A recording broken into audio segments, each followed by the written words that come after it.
Jim, we are looking at live pictures from KFOR right now from their chopper. We got a tornado, guys. We got a tornado? We got a tornado on the ground right now. Yes. Jim, we've got live pictures from Luther, Oklahoma right now, and we are watching this thing from the air. You can see the larger circulation of the tornado, and as you mentioned, multiple vortices. I mean, what started off as just a little rope, a little suction vortice, and then it became two or three of them coming together, has all of a sudden become a monster wedge tornado. At least it is moving away from the more populated areas of Oklahoma City. If a storm like this comes right into the center of a major metropolitan area, then you're talking about utter devastation along the lines of what we saw in Tuscaloosa and also in Birmingham. This is very scary. It's kind of tough to look at, to be honest with you. Folks, if you are in Carney right now, you need to take shelter immediately. And I don't mean, looking out the window and trying to figure out if it's coming to your home. Hopefully, everybody that's there in Carney has gotten word and are aware of what's going on here. Looking at a developing tornado here, and certainly it is of concern to us because of its proximity to downtown. Now, Moore is the area that was hit, as many of you know, in 1999, generally in the direction of Bethel Acres and Shawnee. If you live in these areas, it is time now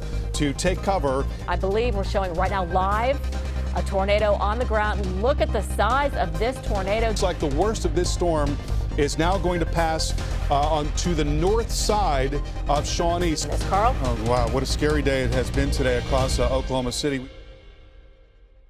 All right, Carl, thank you so much. We want to look at the other thunderstorm that is in Oklahoma right now. If we could switch over to a radar that shows the tornado warning in effect for Canadian as well as Logan and Oklahoma County. We're looking to the northwest side of Oklahoma City. And again, we actually had an aerial viewpoint from our friends from KFOR out there. They have a helicopter. They're trying to stay a safe distance away and trying to see and look for anything that could be indicating wind or rotation on the ground. Again, you can see a funnel. Okay, they're hovering over I-40, I'm being told. So you can see the rain shaft right there. They're definitely a good ways away, which is a good thing. Thank goodness for telephoto lenses here. You definitely are seeing some rotation within some of the cloud base there, and as that cloud base is lowering a little bit, perhaps development of a wall cloud, and we're definitely on lookout for possible funnel clouds as well. But as we noticed with last night's tornadoes that Dr. Forbes and Mike Bettis witnessed, there you go. That looks more like a funnel right there. Yep. As they witnessed last night, sometimes you can actually have the wind, the tornado winds on the ground without having the funnel reach the ground as well. So now's the time to take shelter. You in Oklahoma City, you know the deal here. Canadian, Logan, Oklahoma counties under tornado warnings. All right, we'll be right back. Stay right there. Channel. Welcome back, everybody. We are watching a developing situation here in Oklahoma City right now under a tornado watch, and now tornado warnings in effect just to the north and west of the city. Again, this is a view from the helicopter from the friends at KFOR, and a report a little while ago from the Oklahoma Highway Patrol that they did see a brief funnel cloud as they were looking west from around the Kilpatrick and Broadway area. And again, even before, it looked like we might have seen a developing funnel, although reports of a lot of lightning out there. Intense lightning could be signs we could have a rapidly developing thunderstorm, and there is some rotation, albeit right now more high-based within this thunderstorm. Still, first signs of a developing tornado. All right, we want to bring in Carl Parker because we're not just watching Oklahoma, but Kansas as well. And Carl, I know you've got to look at the high-definition radar. What are you seeing? Well, right now as we look at what's going on in Wichita, we're not seeing as well-defined of a rotational signature as we were watching moments ago. And as you continue to look at the pictures there in Oklahoma City, you can see the rain curtain, and certainly there's a lot of turbulence there and what looks like a funnel trying to form. We have not seen a very well-defined rotation signature on Doppler radar, and that sort of seems to be borne out by what we're looking at in person right there. So certainly a lot of low cloud in place, very dramatic thunderstorm there, CB thunderstorm as we call it, cumulonimbus cloud with very low bases, but right now not exhibiting a tremendous amount of rotation. Showing some rotation, that's for sure, and things can change very quickly, so you want to stay on your toes there in Oklahoma City. And we'll take a look at that on radar in just a moment. I want to show you what's going on in Wichita and show you this Now I'll take you down into Oklahoma. Another supercell thunderstorm right here, showing us certainly some characteristics of a rotating storm. But as we look at the velocity signature, what you see here is a broader area of rotation right in there, but we're not seeing that very tight couplet that we were looking at in Wichita. So perhaps some good news here, and this cell is passing just off to the north and west of Oklahoma City. But again, these things can change very quickly, and certainly the atmosphere is primed for rotating storms. And we may see more of these large wedge tornadoes developing, just as we've gotten reports of there in Wichita a few minutes ago. Guys, back to you. All right, thanks so much, Carl. Of course, we are following breaking weather all over the place. Let's check out our breaking weather alert system from Nebraska all the way down into the deep southeast. We are following severe thunderstorm warnings, but also a new tornado warning for Sumner County in Kansas. And again, still lots of reports of hail and even wind damage again across that area. In fact, we had a lot of reports of a large tornado doing some damage there, and still rotation and copious lightning as the storm continues to look like it's trying to strengthen the area. Yeah, right now we're looking at that tornado warning north of Oklahoma City. You should be seeking shelter right now in those counties. Stay with us. Never mind. We're taking a live look at Oklahoma City at a lowering cloud deck. You are under a tornado warning at this time, as well as a watch. And again, we're seeing some rotation. Doppler radar is seeing rotation within this thunderstorm. First sign of possible developing tornado. The Oklahoma State Patrol, Highway Patrol, even reported a brief funnel cloud earlier. Okay, you're looking north and west of Oklahoma City right now. You should be seeking shelter in Canadian Fisher counties. This is a dangerous storm on Doppler radar, showing some rotation. And not only there, we are concerned about Wichita, Kansas, under a tornado emergency right now. In fact, right now, this thunderstorm has produced at least 2 tornadoes. The last one, the current one, possibly still on the ground, is a large wedge tornado doing damage. It heads towards and right now past the airport. Also, the National Weather Service offices at the airport, they've had to seek shelter as that tornado approached the Wichita airport. As well as the NBC affiliate in Wichita. They are seeking shelter as well. They had to stop their on-air broadcast because of this storm. And so we are very concerned. This is actually the Oklahoma City storm, but also up into Wichita. This is a large confirmed wedge tornado heading right towards downtown Wichita. There it is right there. And again, you can see on the radar lots of reds and greens in there. The rotation is basically right over 135 right now. It's already made it to the north side, northeast side of Wichita. And again, this also has a history of producing at least 2 tornadoes. That last one started just on the southwest side of Wichita, moved right on across the airport, and now continues to move northeast of town. Yeah, that looks like another tornado warning just to the south of Wichita, different thunderstorm. So again, very active indeed. We can see some live pictures now coming in from Wichita. We've got storm chasers out there who are basically looking at the storm. Where is this now? This is Wichita. Steve Wilmington. Okay. Wilmington is the chaser out there. He is streaming this video for us. You can see definitely it is dark out there. You got to remember, it's middle of the afternoon. It's what, 4 o'clock. And you're seeing heavy rain as well. So this tornado and perhaps more tornadoes could be rain wrapped as well. That's why we always tell you, don't worry about the pictures. Right. We have trained professionals out there trying to spot those. You need to be concerned about yourself and your family. Get to safety right now. All right, we want to check in with Carl Parker. He's been looking at that storm on the high-resolution radar. And Carl, you're joining us from the Global Forecast Center. What are your scans showing now as far as the rotation? Well, the signature is not as well defined there in Wichita, and that's certainly the case also in Oklahoma. So the news appears to be a little bit better right now, but again, things can change very dramatically in short order. I want to show you the visible satellite picture, first of all, and you can see the explosive nature of these thunderstorms. The atmosphere was really primed to go just as it was yesterday, but today there's even more shear out there, and the result is that we've got more rotation in these storms, in these individual supercell storms. And there's a look at the lay of the land there. You see there are a couple of tornado warnings in Wichita. You've got also one in Oklahoma City. We'll focus in on that right now.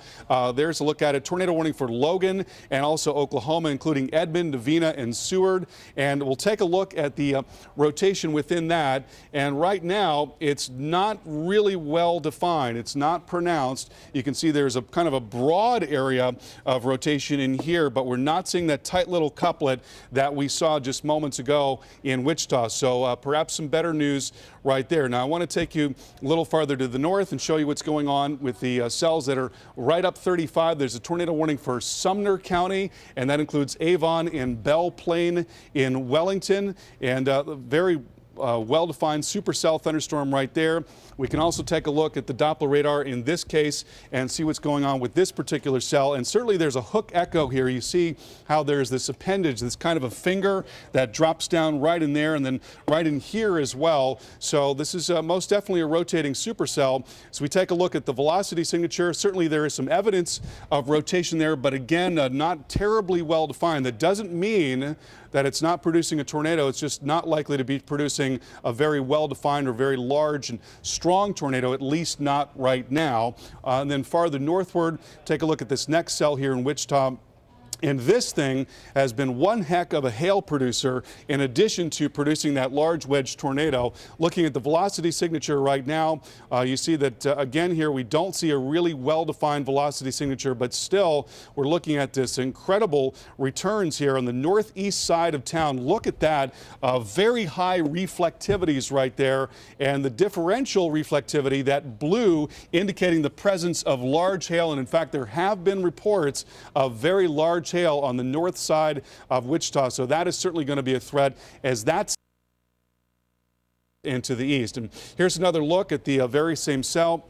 Again, a tornado warning continues on that cell for Sedgwick County until 4:15. And here is our hail tracker. And you can see, look at that hail tracker indicating now the possibility of 3 to 4 inch hail on the north side of Wichita as that lifts up past 235 and just to the north of 35. So it is rough out there, and we expect that this is going to continue for some time yet. And there again, a high definition look at that cell. So the ingredients today, well, we've got plenty of warm and humid air coming up from the Gulf of Mexico. Storms firing along the dry line, colder air aloft now coming in that increases the instability. And then you've got this very strong jet stream, and that is a big part of why the storms are rotating. That produces the wind shear that is necessary for supercell thunderstorms. And this is a product from the Storm Prediction Center. What they've done here is they've taken several high-resolution mesoscale models and they've combined their output to show you where the greatest potential for supercells are. And supercells are the types of thunderstorms that produce tornadoes, sometimes long-track tornadoes, large hail, and often damaging wind. You can see the highest potential exists here in northeastern Oklahoma, as well as into eastern Kansas, and then reaching up into parts of Iowa. So we're going to initially see these supercell thunderstorms, but then that threat is going to morph later tonight. They'll probably develop then into clusters of thunderstorms, and along with those we'll see a damaging wind threat, and certainly that severe threat extending all the way up into Minneapolis, St. Paul, and then leaning over tomorrow into the western lakes and extending back down into the central part of the plains. Guys, back to you. All right, Carl, thank you so much. Every once in a while, we're getting some shots from our storm chasers. We're also looking at the radar elsewhere to see what's going on here. And you can see we do have some active weather to the north of Oklahoma City. Let's take a look at our breaking weather alert system. Of course, we are following severe thunderstorms, not only in Oklahoma, but Nebraska as well. There's Alfalfa and Grant under a severe thunderstorm warning. That's in Oklahoma and even into Missouri. We've had some severe weather. And even in the southeast, we are not done yet. Frequent lightning, damaging winds, large hail, all a threat with these thunderstorms that are just popping up all over the place. So let's go back to the radar and show you what's going on here. Just to the north of Oklahoma City, you can see around the Edmond area under a tornado warning right now. Seek shelter immediately. Do not wait to see it. It could be rain wrapped and difficult to see. So you can see the counties here of Logan and Oklahoma under that tornado warning until 4:15 local time. Lots of dangerous lightning with this as well. Frequent lightning. So unfortunately, you could lose your power with this, and you definitely want to be in the lowest level of your home, away from the windows, as you seek shelter from this dangerous storm on the northern side of Oklahoma City. Oklahoma City, let's take a look at some live pictures now that we have for you, courtesy of KFOR. Very dark and ominous, that's for sure. Stay with us. Differently. Welcome back, everybody. We are covering a lot of dangerous weather right now. We're looking live towards Oklahoma City, especially the north side of Oklahoma City, where we've had tornado warnings issued. Very dark, ominous looking skies there, courtesy of KFOR, up in the air, looking toward these storms. And again, I was looking at the chat from the National Weather Service office out of Norman there, and they will probably have a new tornado warning issued for Oklahoma and Logan counties coming up shortly.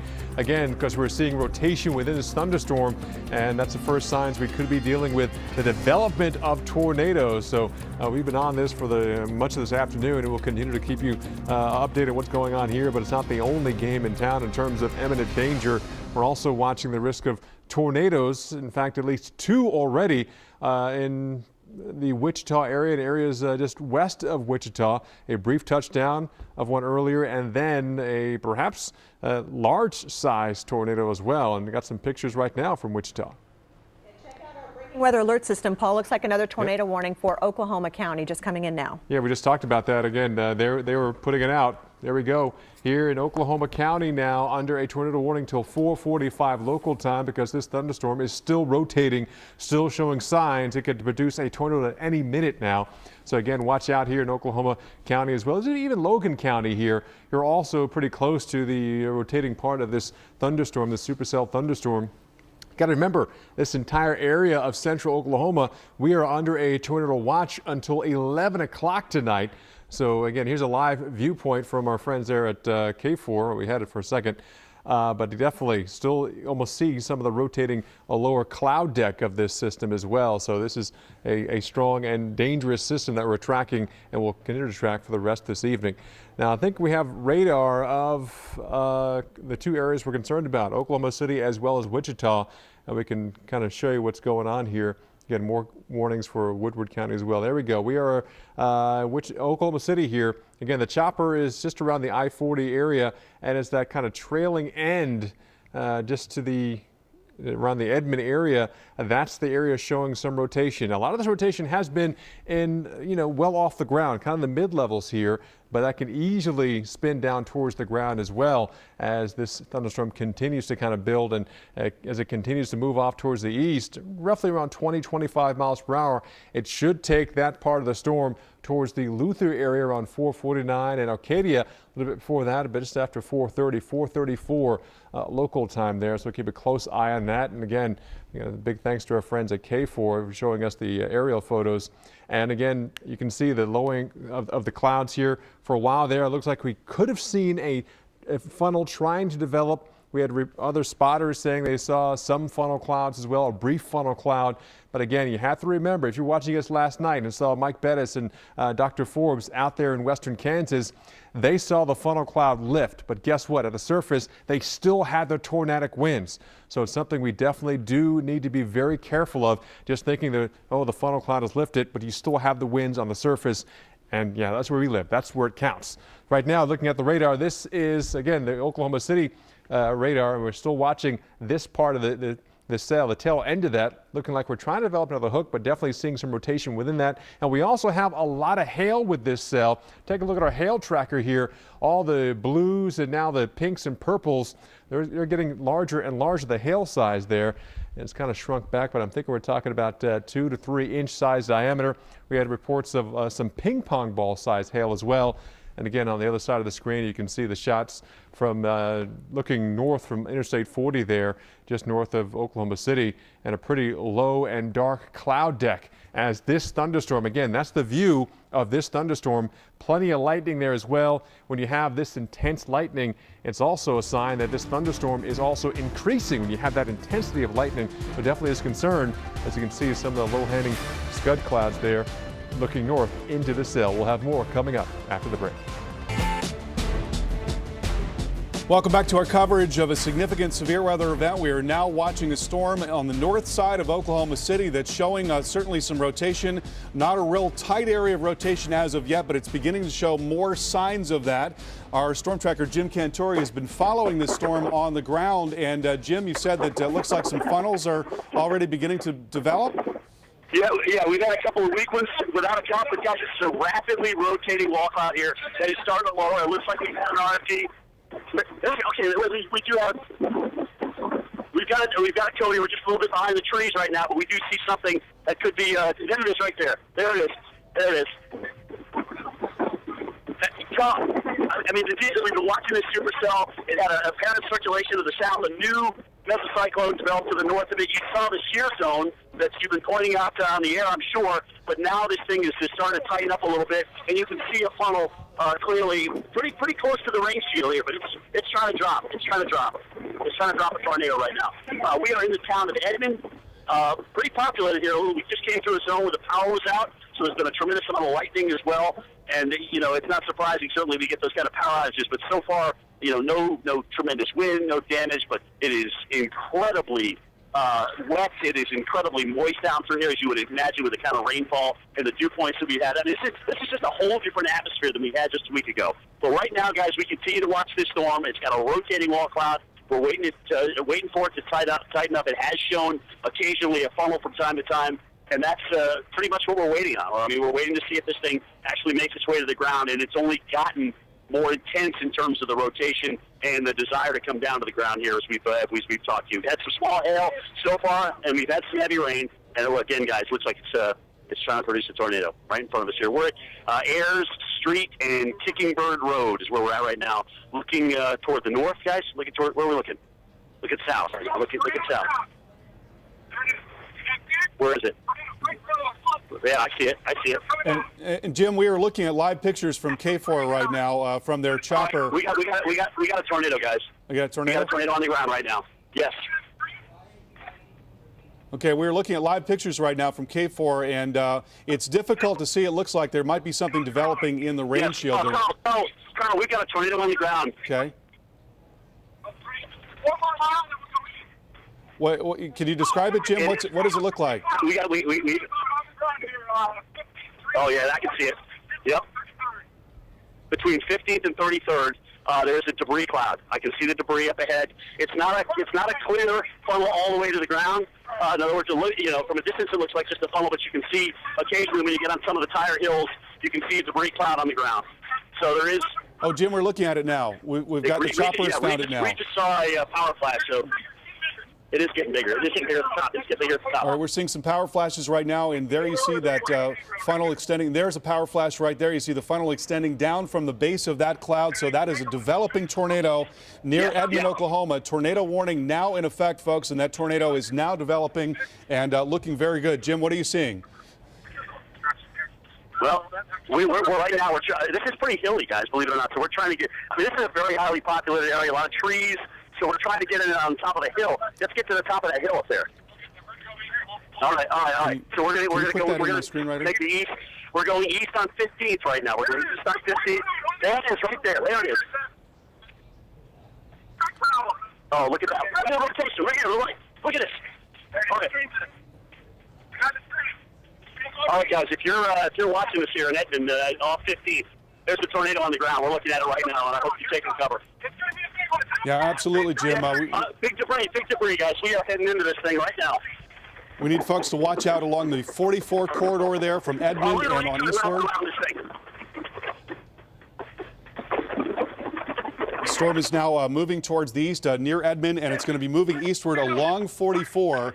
And what you're looking at right there appears to be the developing large tornado. It's difficult to see because it's partially obscured by rain and by haze, but there's very clearly a wedge shape there. We've seen some power flashes. It's on the ground. It's on the ground. There's debris being lofted. There's debris in the air. There's debris in the air, Carl. There's debris in the air right now. All right, folks. We can see it being lofted right here. Right here. I mean, I can't be 200 yards from this thing right now. Wow. I mean, it is right here. And Jim, what we're seeing is out ahead of it. We can see debris in the air. I can't make out what type of debris it is, but there is a dangerous tornado coming through Edmond as we speak. Power is out, as we would expect, but right now I don't see any signs of destruction yet because we're not close enough. But I'll tell you right now, we've seen some debris lofted in the air. There's still debris in the air. There's still debris in the air. And it's still, guys, yeah, there's still. All right, guys, and let's talk about what we're seeing right here. It is a little bit difficult to see because of the lack of contrast, but there is quite clearly a funnel right in there. If we can put my illustration on there.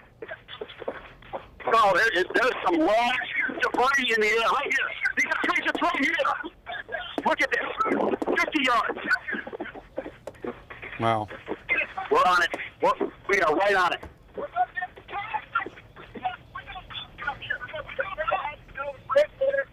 Here it comes. Carl, we're not 50 yards from this thing right now. Stop right here. Here it comes. Here it comes. Holy smoke. Look at this. That's damage. There is damage, guys. There are buildings that are being damaged as we speak. All right, folks, this is a tornado warning for Edmond, Oklahoma. We're being littered with debris right now. We are being littered with debris right now, guys. Watch out, guys. Windows up. Windows up. Okay, now we are looking at video from the storm riders and getting a look at this tornado on the ground. Damaging tornado right here. Holy smoke. Keep going, guys. All right, so now it's passed over, and we are chasing it, guys. This is I've never seen anything like this. There's debris littering. We're actually in the tornado right now. All right, Jim. We're driving to the tornado. We're driving the tornado with the Jim, Dominator. Look at that big piece of debris that's just been thrown out there. I don't know if you can see that, Jim, but we're getting a live picture now from the storm riders, and you can see the funnel extending. It looks like a very large piece of debris just been thrown out by that. You see how the condensation funnel extends about halfway down to the ground, but you can see the dust near the bottom there, and that is a clear indication of the tornado reaching all the way to the ground. So we've got a tornado in progress, folks, on the north side of Oklahoma. You want to watch out in Edmond and Jones and Luther and Acadia as this moves towards the east at about 30 miles an hour and along the 44 corridor. Look at that large piece of something flying around there. You can very clearly see pieces of debris. Jim? No, I mean, we just literally watched the tornado go right across the road. I mean, we drove into this thing. I'm in Dominator 3, so we actually dropped it down to the ground. That's what this whole thing was made for. It was made not to get turned over by a tornado. But look at this. We still a rapidly rotating tornado that we are within 100 yards of here. I see tree damage. We had debris, literally. There's still debris flying around. Again, guys, this is Edmond, so this is a populated area that's gotten hit by this tornado. And well, I've just never seen anything like this. I mean, the debris that was in the air just a few moments ago when we drove, I mean, it was everywhere. Yes, we were inside that thing, Reed Timmer. Yes, we were. I mean, this is unbelievable. I just hope to heck that we don't have any major damage to anybody or any homes or businesses around here, because this thing moved through pretty rapidly, and it really did just drop right on Edmond. So we're going to get in this elevator, and we are going to get back. We are going to get back after this thing as it's continuing to move along and still producing a tornado. All right. We've had a tornado now for at least 5 minutes. All right, Jim, it looks like it's getting very close to Arcadia right now. Should be probably just past Arcadia Lake. At least that's how it looks on radar. The rotational signature not quite as well defined. Here's another live look at this tornado from the KFOR chopper, and you can very clearly see there's still a funnel there. And even though it does not appear in some of these shots that the funnel is reaching all the way to the ground, that can be misleading because there's circulation that does reach all the way to the ground. And you can see, in fact, debris can make out a little bit of a haze there near the ground. That's that dust envelope, the debris that's being churned up by this storm. But very clearly a funnel that continues now around Edmond and moving towards Acadia. It's going to be pretty close, just north of 44, now moving east at 30 miles an hour, probably pretty close to Route 66 as it moves over into Arcadia.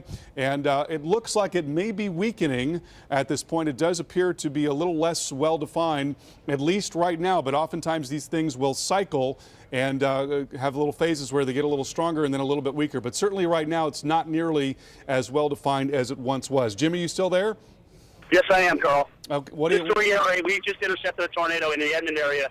Running a strong tornado right across the Interstate 35. We watched it come across the interstate, debris literally flying through the air. That was the most I could see ever. I mean, in terms of debris, it was just everywhere in the sky. So there is damage, certainly trees, leaf debris, buildings were damaged as well. And now we're heading south on I-35 and going to go for another intercept again near the Arcadia area. And it's over, Jim. I mean, at least for now, that funnel that we had just been watching has roped out. It has dissipated, at least right now. The outflow looks like it has choked it off for the time being, well, which is not to say that we won't have an additional tornado threat there, but at least that funnel that we've been watching is no longer there. So relatively short-lived phenomenon, and let's hope that it didn't do too much damage. Have you seen any of that damage up close, Jim? We have not.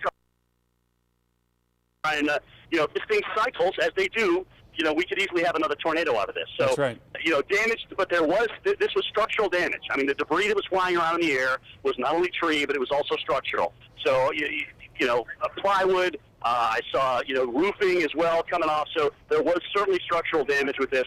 It was a building next to the interstate, right next to Interstate 35, that appeared to take some pretty heavy damage there. But we're heading south. We're in the rain curtain now. If this thing cycles through, hopefully we'll be able to intercept it again like that. But seriously, literally with the Dominator 3, we were inside this tornado. We were right inside the tornado. It was unbelievable.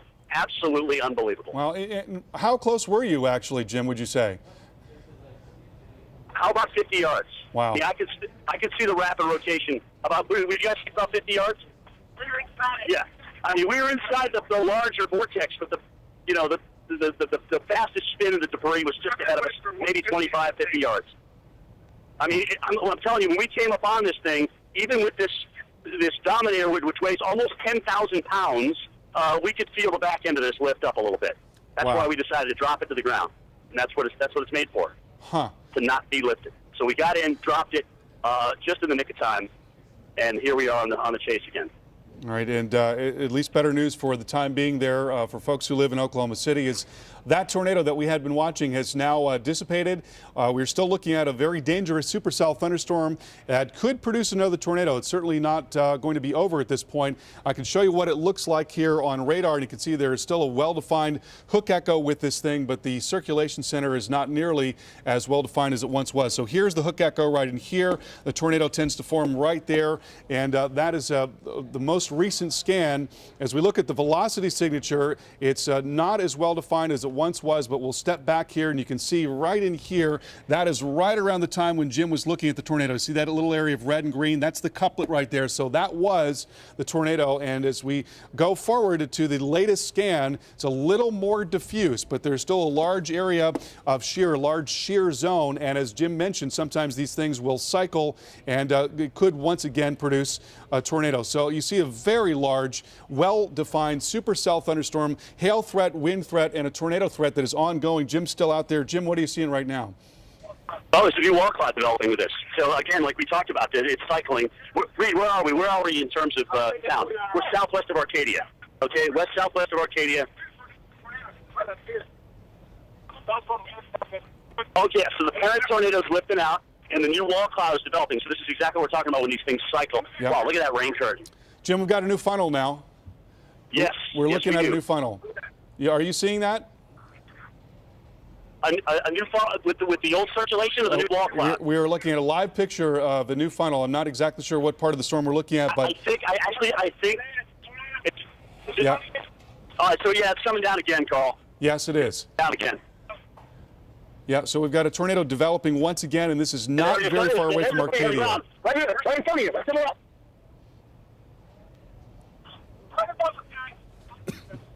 We just noticed some power poles down too, so there's the first sign of that. But not surprising, guys. I mean, you got rapid rotation here with this storm. It is. Boy, you know what? There's a lot of traffic. There's a lot of traffic on the roads right now. It's dangerous. And now, you know what? We got debris in the air again. Carl. It's not as concentrated as it was near I-35, but debris nonetheless. So this thing's trying to cycle through, and we are making our way through a pretty heavily treed area here. Westminster heading toward Arcadia.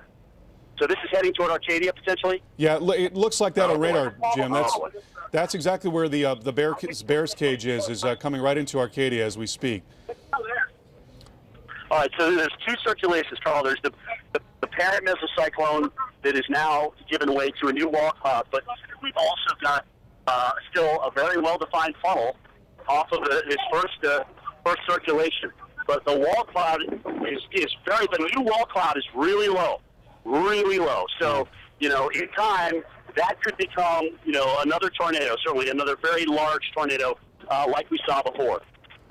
And that's the dangerous part because it's heading toward the town of Arcadia. That's right, Jim. It's now moving eastward at about 30 miles per hour. So if you live there in Arcadia, you want to be on high alert, as well as Luther, areas along 44 and along Route 66 as we continue to see this storm developing tornadoes, funnel clouds, and it's still incredibly well-defined supercell structure on the radar picture. So right in here, this is the area that we're most concerned about. Jim's been talking about that lowering wall cloud. That is the parent circulation. That's the rotation within the thunderstorm from which the tornado will emanate, and that is still showing up very well on radar right in here. And now, at least in this last scan, west of Arcadia, it could be getting very close to Arcadia. So it's right in there, right where that inflow is coming in. Warm and humid air is feeding into the system right there. That's where your tornado is going to develop, and that may happen once again. Jim, what's it look like right now? It's trying to do it again. We got a new circulation. We got a new tornado that's trying to develop right here in front of us. So the new mesocyclone is the one that we're watching right now, Carl. It's got a wall cloud. It is rapidly rotating, and it looks like it could drop a funnel at any moment here. Any moment. This looked like the storm before it came into Edmonds and dropped the tornado. It looks exactly like that.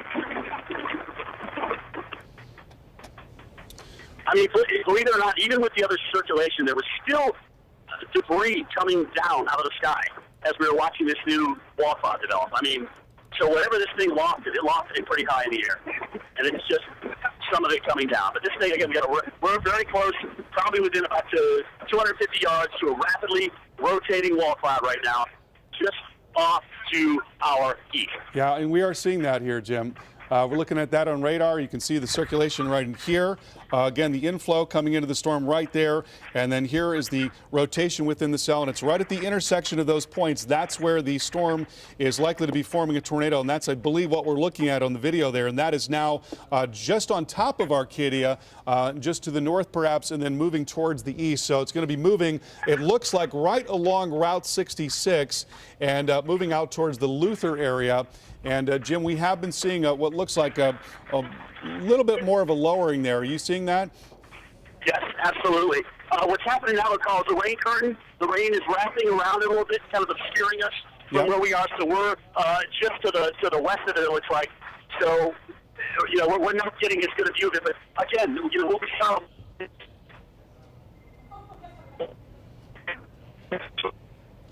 All right, it looks like Jim, you there?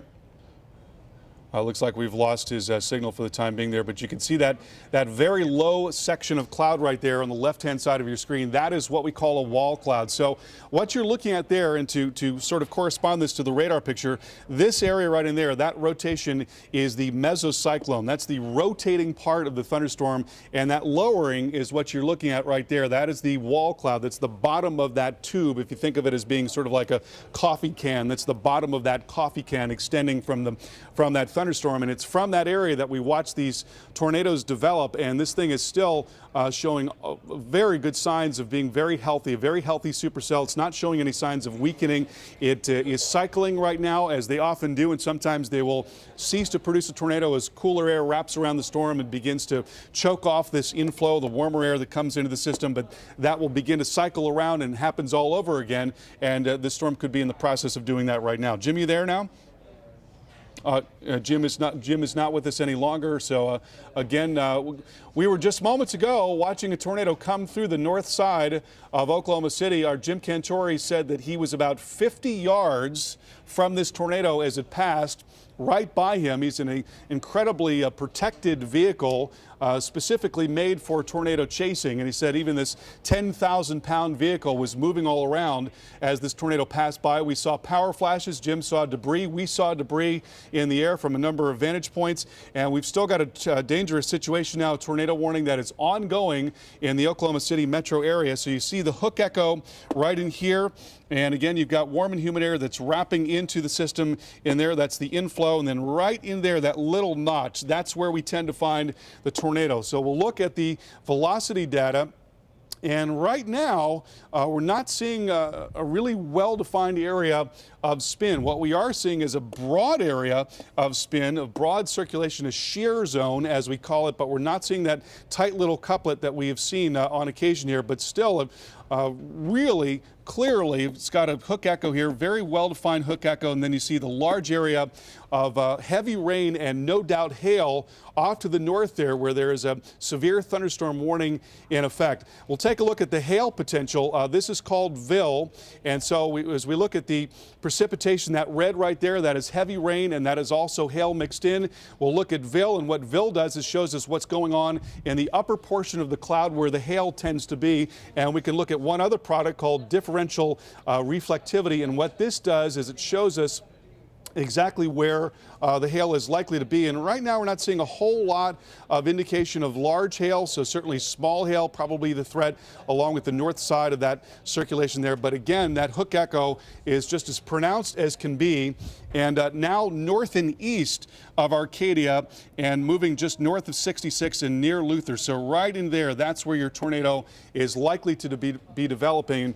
I don't know if we could pull out that picture full from the helicopter there and get a good look at this storm. So we are most likely now just off to the east of the circulation, looking back towards that mesocyclone. You've got the big core on the right there, that dark area where you can't see anything. That's where the storm is just dumping out heavy rain and hail. And no doubt a lot of wind on top of that, but it's off to the left-hand side where that mesocyclone is. That's where we are watching for the tornado. And even though we are seeing a hook echo, we're not seeing a real tight area of rotation right now. So at least for the time being, it looks like the storm is not producing a tornado, but that can change very rapidly. The storms tend to cycle. They have cycles that they go through as the warm air wraps in and then cooler air cuts it off, and then it starts all over again. And so it could yet produce a tornado, but dramatic pictures there from Oklahoma City. And let's go over now to Paul and Kelly, guys. Yeah, Carl, we're wondering too, I know we've got a lot of action right around Oklahoma City, but we want to take everybody back into Kansas where a tornado warning was just reissued for Sumner County. Carl, I'm wondering if you can bring up the latest scan on your high resolution just to give folks a look at that one as well, because earlier this was a confirmed large wedge tornado on the ground. It looks like it's a different cell south of that area of Wichita that was affected by that first cell. So it looks like perhaps another thunderstorm is starting to go supercellular and potentially produce a tornado. And Carl, we're looking at the regular radar right now showing the tornado warnings east of Wichita, south of Wichita, again for Sumner County. There are trained weather spotters out there who are looking at that thunderstorm as well. And Carl, if you're still with us in the Global Forecast Center, just wondering what you're seeing on our high resolution radar. Actually, with this one. Kelly, I'm looking at the chat. It says a trained spotter now reports a tornado. This is about 5 minutes ago. This is in the Wichita area, south of Wichita. 2 miles, so it's actually 2 miles northeast of South Haven.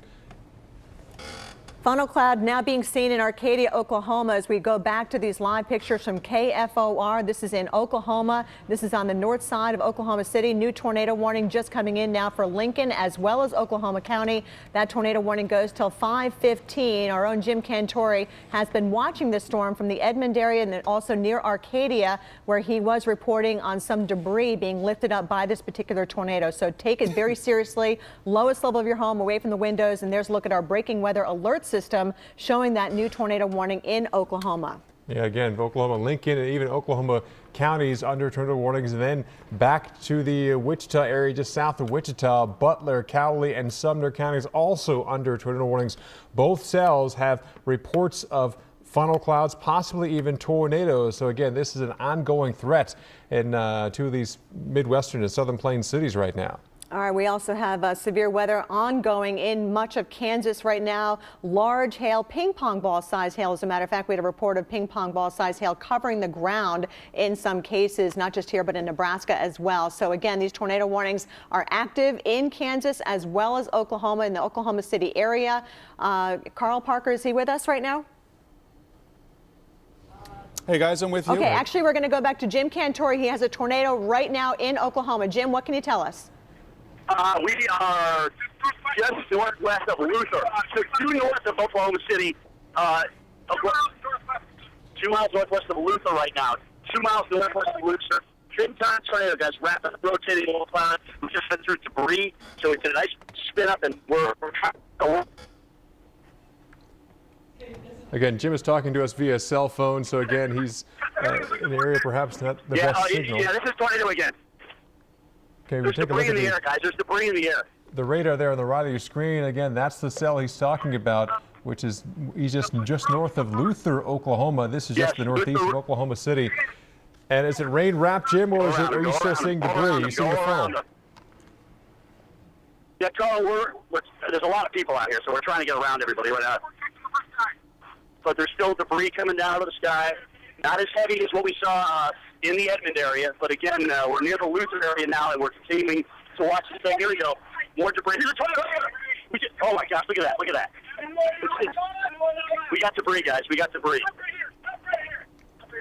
Yes. Jim, how far are you from that tornado? Maybe 50 yards right now. There's debris over my head circulating around. We've got tornado 1, 2, and 3 on this thing right now. And it is, where is it, guys? Where is it? 2 miles northwest of Luther right now. Oh, right here. Chucking Morrissey. All right, we're getting to the top of the hill so we get a better ambush this, but I mean, we're not within 100 yards of this right now, and we're going to probably go right through it. So hang with me, just like we've already done this once. Wow, big motion, big motion. Right here, it's right there. I mean, guys, I'm not 50 yards from this thing. Hey, Jim, are you getting heavy rain, or is this thing pretty clearly visible?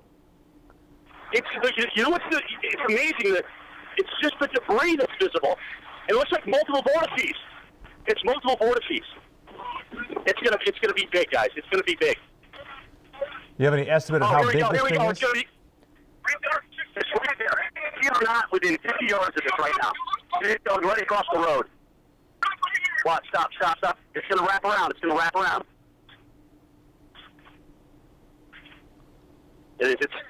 literally sucking trees out of the ground on this. It is right across. It's moving right across Luther Road right now. It looks like it's actually moving. All right, Jim, we've got live pictures from Luther, Oklahoma right now, and we are watching this thing from the air. You can see the larger circulation of the tornado, and as you mentioned, multiple vortices. Trees out of the ground. We got debris. I mean, it's unbelievable. Yeah, hold on. You can see the suction vortices. Yeah, right there. Yeah, we want to be near the power lines, guys. All right, so it's just crossed Luther Road. We were within 50 yards of it. It was literally pulling trees out of the ground, dropping them in front of us. Hey, Jim, how wide do you see damage? I'm sorry, Carl. What's that? How wide would you say this tornado is? It's not very wide at all.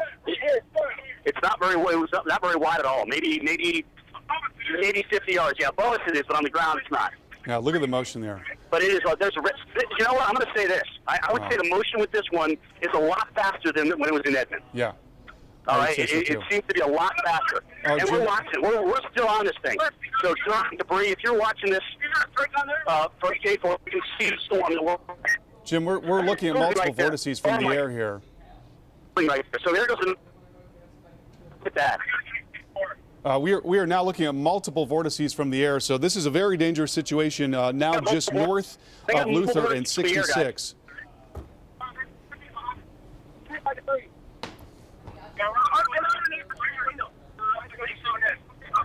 Carl, I'm trying to see what's kept. It's very, very heavily wooded here, guys. This is very, very hilly, so I'm not able to pick out the structure that was literally torn apart in front of my eyes here, but we got big debris still lost it in the air here. It looks like a multiple vortex tornado. Yeah, that's right. That's what we're seeing here. We got a huge cone here.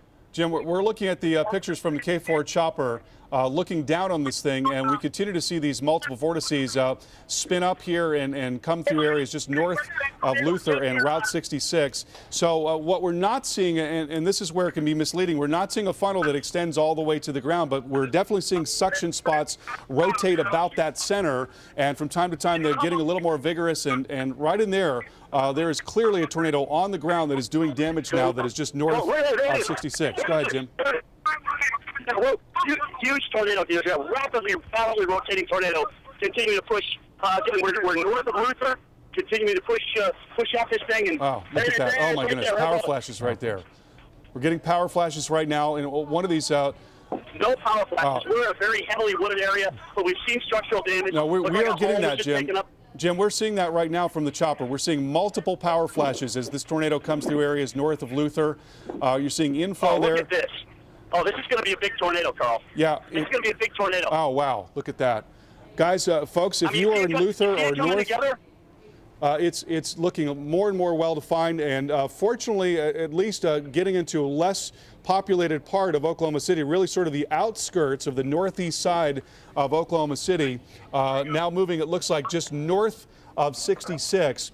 But my goodness, we just saw a bunch of power flashes there. So obviously there's been some very serious damage, at least to power poles and transformers, and hopefully not much more than that. There's been structural damage. I mean, there's been structural damage. We've seen either homes or outhouses and even a business roof that was damaged by this thing back in Edmond. So we know that's a fact. We know that Luther has had some damage as well, but we still got debris.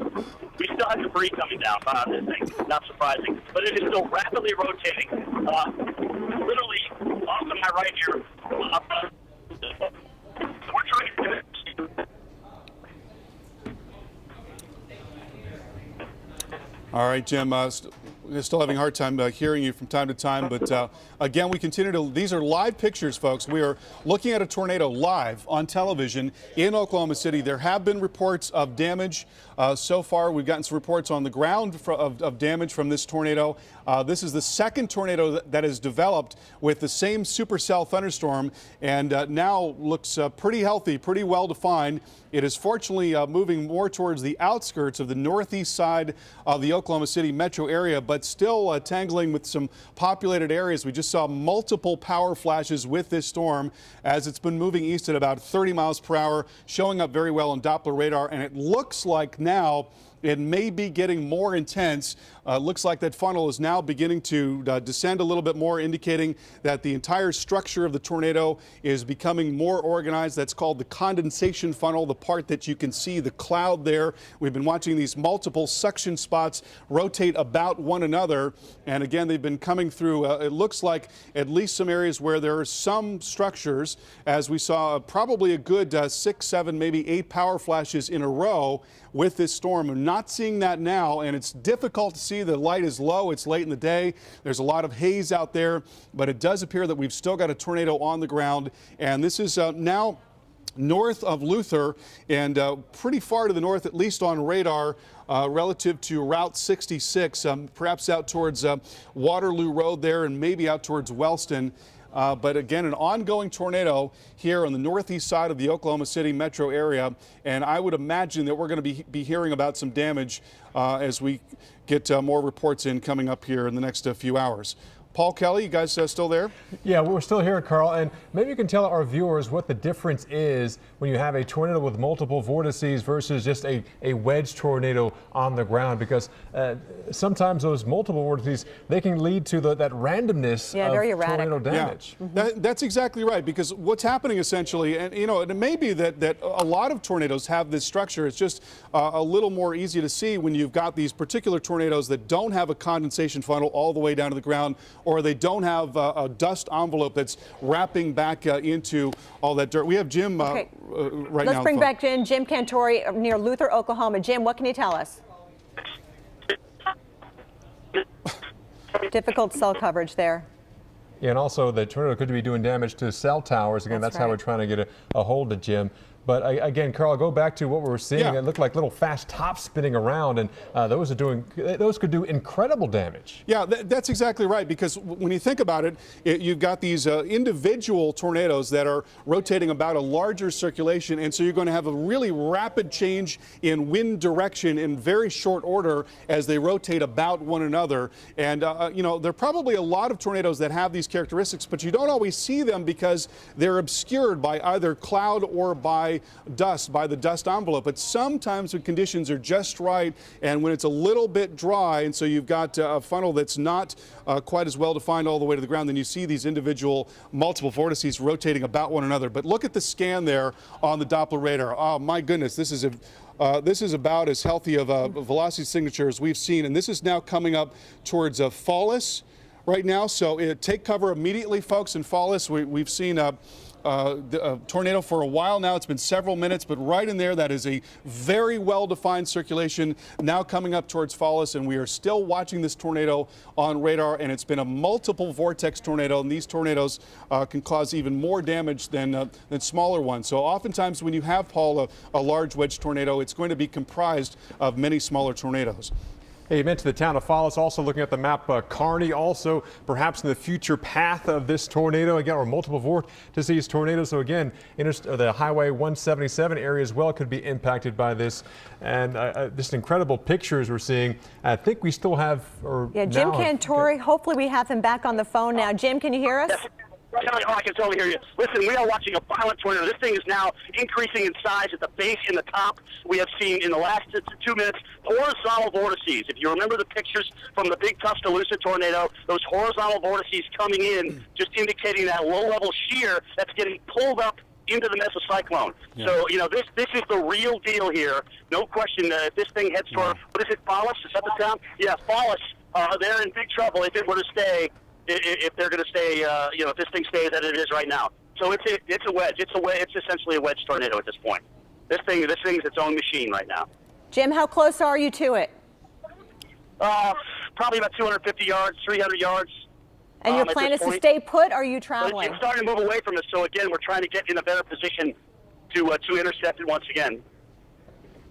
Well, guys, I've never seen anything like this. I mean, what started off as just a little rope, a little suction vortice, and then it became a 2 or 3 of them coming together, has all of a sudden become a monster wedge tornado here that watch the southwest of the town of Fallis. We've seen already this supercell produce this tornado with damage in Edmond. It's produced the damage around the Arcata area and also the Luther Road area. Now it is a wedge tornado. It's much more dangerous than it was certainly before. You've got to think as these things go, the bigger they get, certainly the chances of getting much more damage and growing in size as they get bigger, as we know from studies. So big wedge. Still a very big wedge tornado here, and we're just trying to get in a better position to intercept this. I mean, the roads that we're on, what are we on? Okay. We're on Hand Road here, guys, probably a mile and 3/4 south or west of Dallas. And we are going to head to the east. We're moving north and try and get in a better position with this thing. But if you're in the town of Dallas, I can tell you right now, I am looking out my window at what is at least a half-mile wide wedge tornado. And Jim, we hear what sounds like very heavy rain. You're experiencing hail as well? No, we've driven by some baseball-sized hail, but we have not. We have had big hail here at this point in time. We've been south of it, and the sheds into the northeast, and so we're not.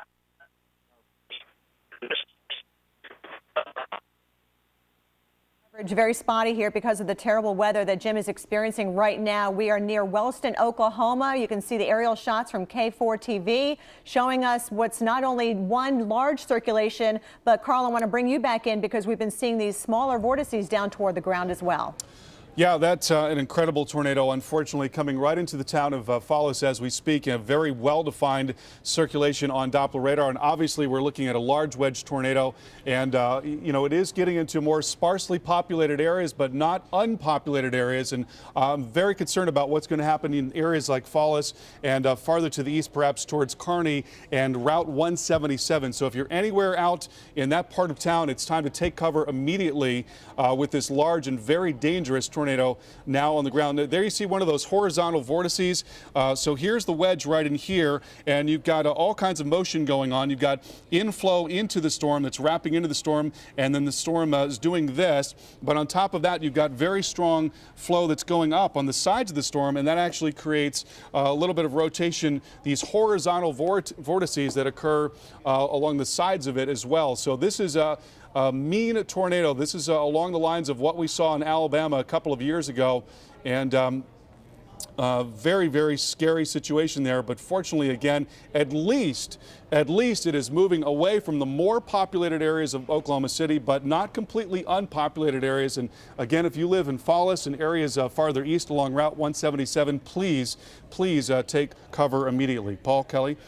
Yeah, I'm looking at the map, Carl, and again, tell the towns like Wellston. It looks like this tornado was just kind of paralleling and just north of Route 66 there as Jim and the crew were moving out of Oklahoma City and Edmond, Arcadia, and just north of Luther there. So again, if you're in Wellington heading towards that I-77, Highway 177 corridor there, be prepared, as well as Fallis and eventually Carney, Oklahoma, all could be impacted by this possible tornado. Again, we're looking at live shots from our friends at KFOR from their chopper showing now what looks like a large wedge tornado. It's incredible to see this develop live on the air right before our eyes, really. And Carl, I want to ask you too, as you look at the radar, are you seeing what we fear is a possible debris ball? Because we oftentimes talk about that when a tornado is actually causing some damage. Yeah, you know, that's a good question. And actually, there certainly is a very high return here.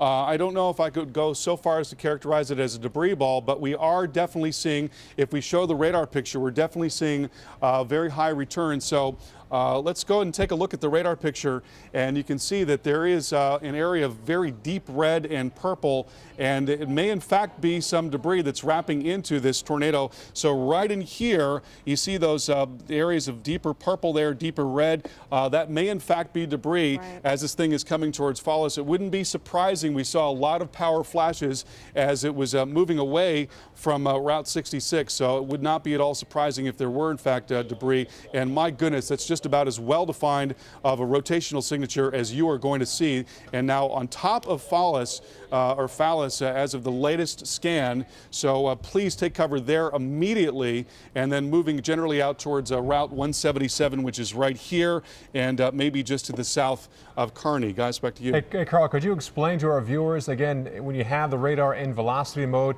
how the radar can help us determine if we have rotation and possible tornadic development? Yeah, absolutely. So what we typically look at with radar is what's called reflectivity. So in this case, you're looking at the rain. There's very heavy rain across a lot of this thunderstorm, and then that rain is being wrapped back into the circulating part of the storm. But then right there, that little ball is the tornado itself, and that may very well be a debris ball. It may be showing up as a little ball because it's also got some debris in it, frankly. And then you've got the inflow right there. You've got warmer air that's feeding into the system. There it looks like a debris ball showing up again here. And then when we look at velocity mode, what we're watching is the areas of green and red.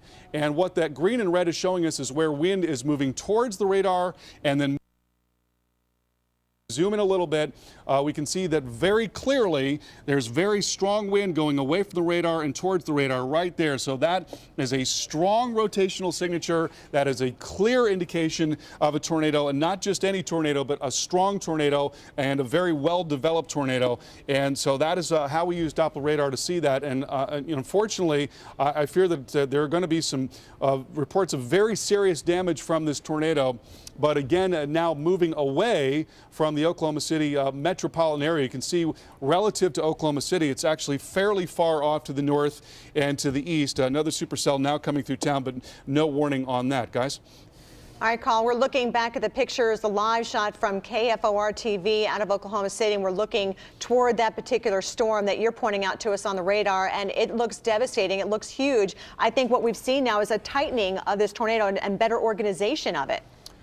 There's no doubt about that. I mean, this signature on radar and what we are seeing in video right there, this is very much like what we saw in Alabama a couple of years ago. This is about as well-defined of a tornado as you are going to see. And, you know, it's just awful in some ways to watch this happen live, because you know that probably there are lives that are being upended. Now, what I can tell you is that it is at least moving into fairly sparsely populated areas well north and east of Oklahoma City. So we're getting out into areas where the population drops off. There was quite a bit of population back around Edmond and then around Arcadia and Luther, but then it drops off rather dramatically as you get out here towards that Route 177. So there is a little ray of hope here that perhaps this thing is not doing as much damage as it could.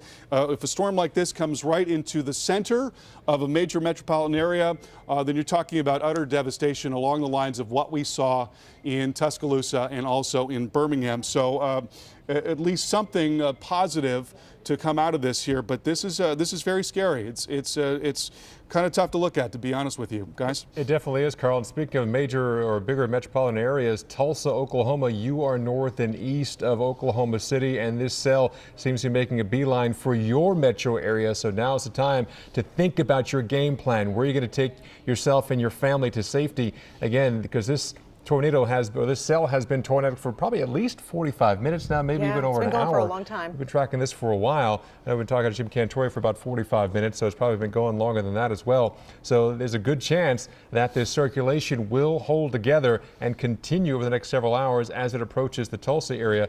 And I believe the storm is moving around about 30 miles an hour to the northeast. Right, and Carl, you know, this thing is huge. As you're looking at the high definition radar, taking a slice of that, it really extends well up into the atmosphere, doesn't it?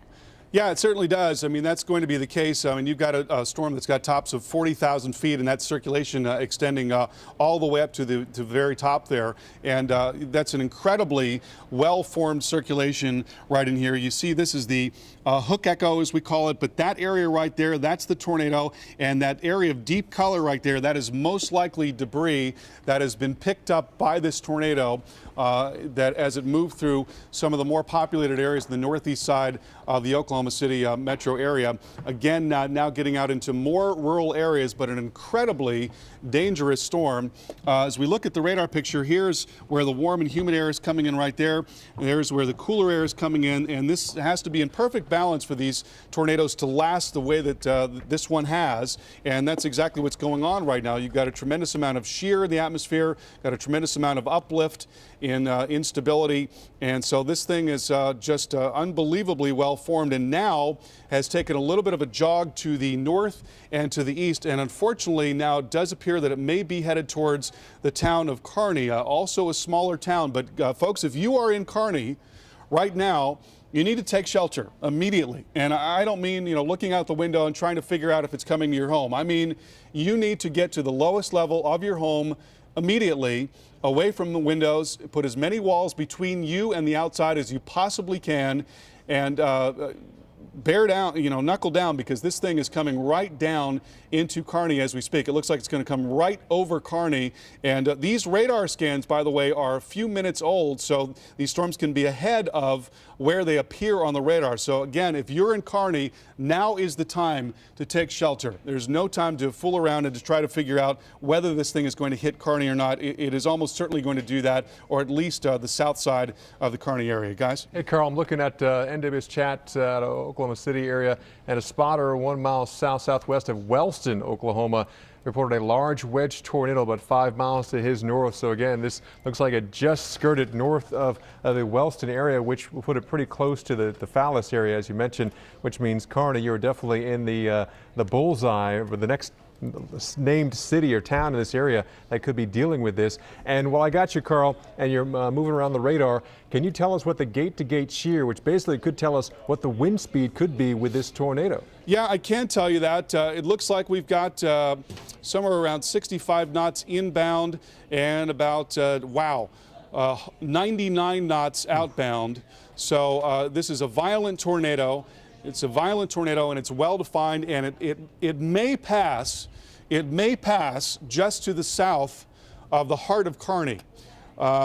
Just dealing with those wind speeds you mentioned, if we add those together, we're talking just about 150, which would put it in, if those winds and the damage verifies, maybe in that EF3 range. So we're talking about this will do some extensive damage if it does come across structures. Yeah, I wouldn't be at all surprised to hear that this is EF3 or EF4. I mean, a large wedge tornado like this is the type of monster that we saw in Alabama, in Tuscaloosa, and also in Birmingham. Birmingham and in Joplin. It's that type of storm, and it's now coming towards Route 177, which is a north-south road right there. Carney is along that route, and this storm is going to pass, if not right over Carney, then very, very close to Carney. So again, folks, if you are in Carney or if you live anywhere along that 177 route, especially to the south of Carney, now is the time to take shelter immediately. Please take shelter immediately, because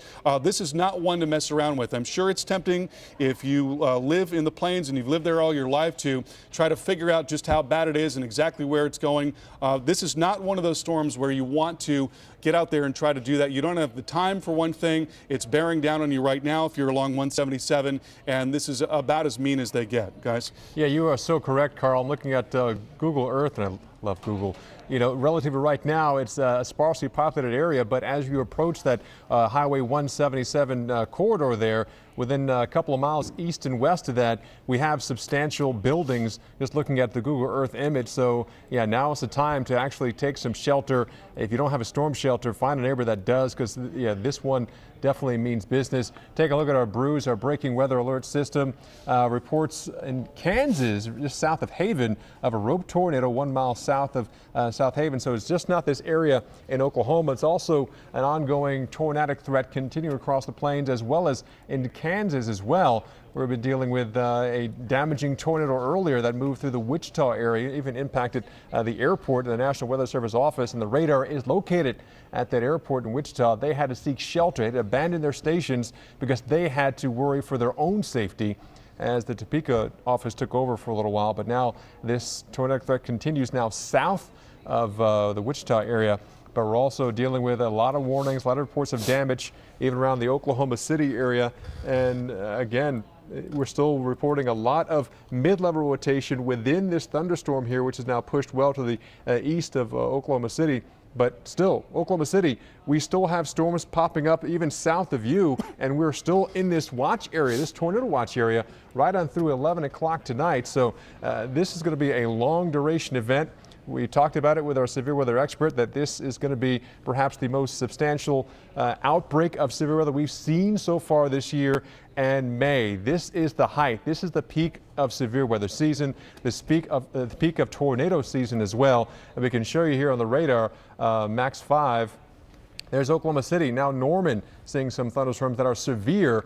And again, we have enough energy to get some of these thunderstorms to rotate as well. So now is the time to be very vigilant as we head throughout the rest of this evening.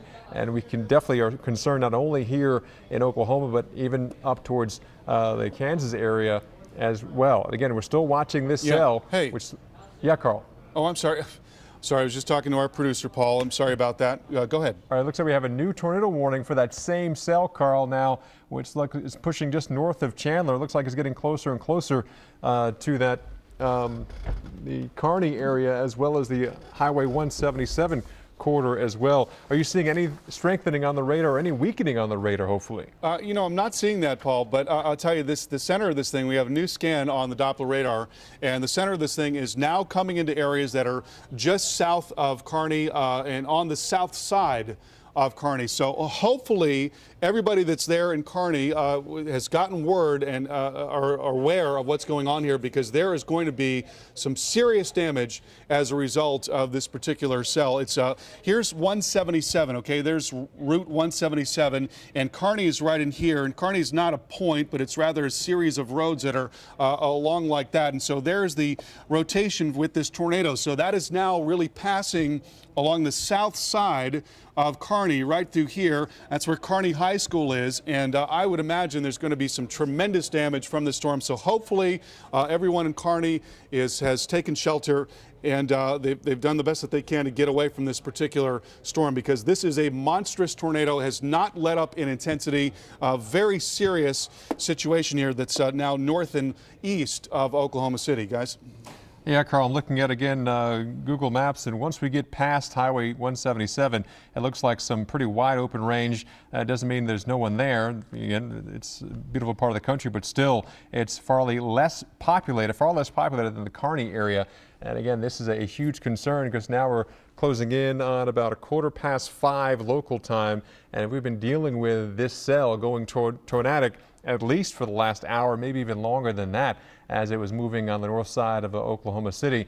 And the warnings continue to be extended with this system as we're still dealing with reports of rotation, reports of tornadoes, reports of damage, and even a rotating wall cloud reported near Cole, Oklahoma, with this system, and even in McLean County, reports of large hail. So again, we're seeing a large area here in now central, pushing into northeastern Oklahoma, under the threat for tornadoes that have already been spotted and confirmed. Again, Tulsa, Oklahoma, this cell is headed your way. It might be a while, but now you need to, again, prepare your game plan on what's going to happen. Right now, the next city would be Parkland, and this tornado could be headed your way at about 5:37 local time. We'll keep you updated right after this break.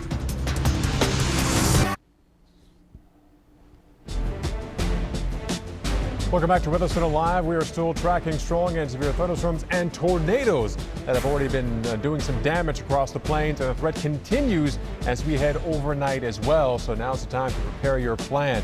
Right now, we're still watching a large area of Oklahoma dealing with severe weather, including tornadoes. We're joining in with our friends at KFOR using their video from their chopper. This is a live look around the Carney, Oklahoma area. Again, you are still under a tornado warning. There are reports of still damage from tornadoes that have been moving, basically paralleling Route 66 now, moving towards the Carney area and that Highway 177 corridor there. This is just northeast of Oklahoma City, and this is well southwest of Tulsa, but Tulsa is the next largest city in the way and perhaps the path of this tornado. We've seen it earlier with our storm tracker Jim Cantore just north of Luther, Oklahoma, of this tornado and power flashes. He reported, and we actually saw multiple vortices type of tornado doing damage and doing damage to structures, power flashes, and possibly even small fires being started. And right now, I see that lake there. I have Google Earth in there as well. I think that's Chandler Lake. So again, this is well north of the Chandler Lake area, is the area we're concerned about in terms of possible tornado still doing some damage there. It's not looking nearly as healthy on radar. With more of analysis on this, let's bring in Carl Parker. And it looks like on the radar, Carl, this thing might have weakened somewhat. Are we still seeing a strong tornadic signature? Yeah, you know, we are still seeing a strong rotation right now. It is starting to occlude, which is to say that it's beginning to pinch off that feed of warm and humid air that comes into the circulation and keeps it going strong. And so it may just be cycling a little bit, and we may see a continued tornado threat.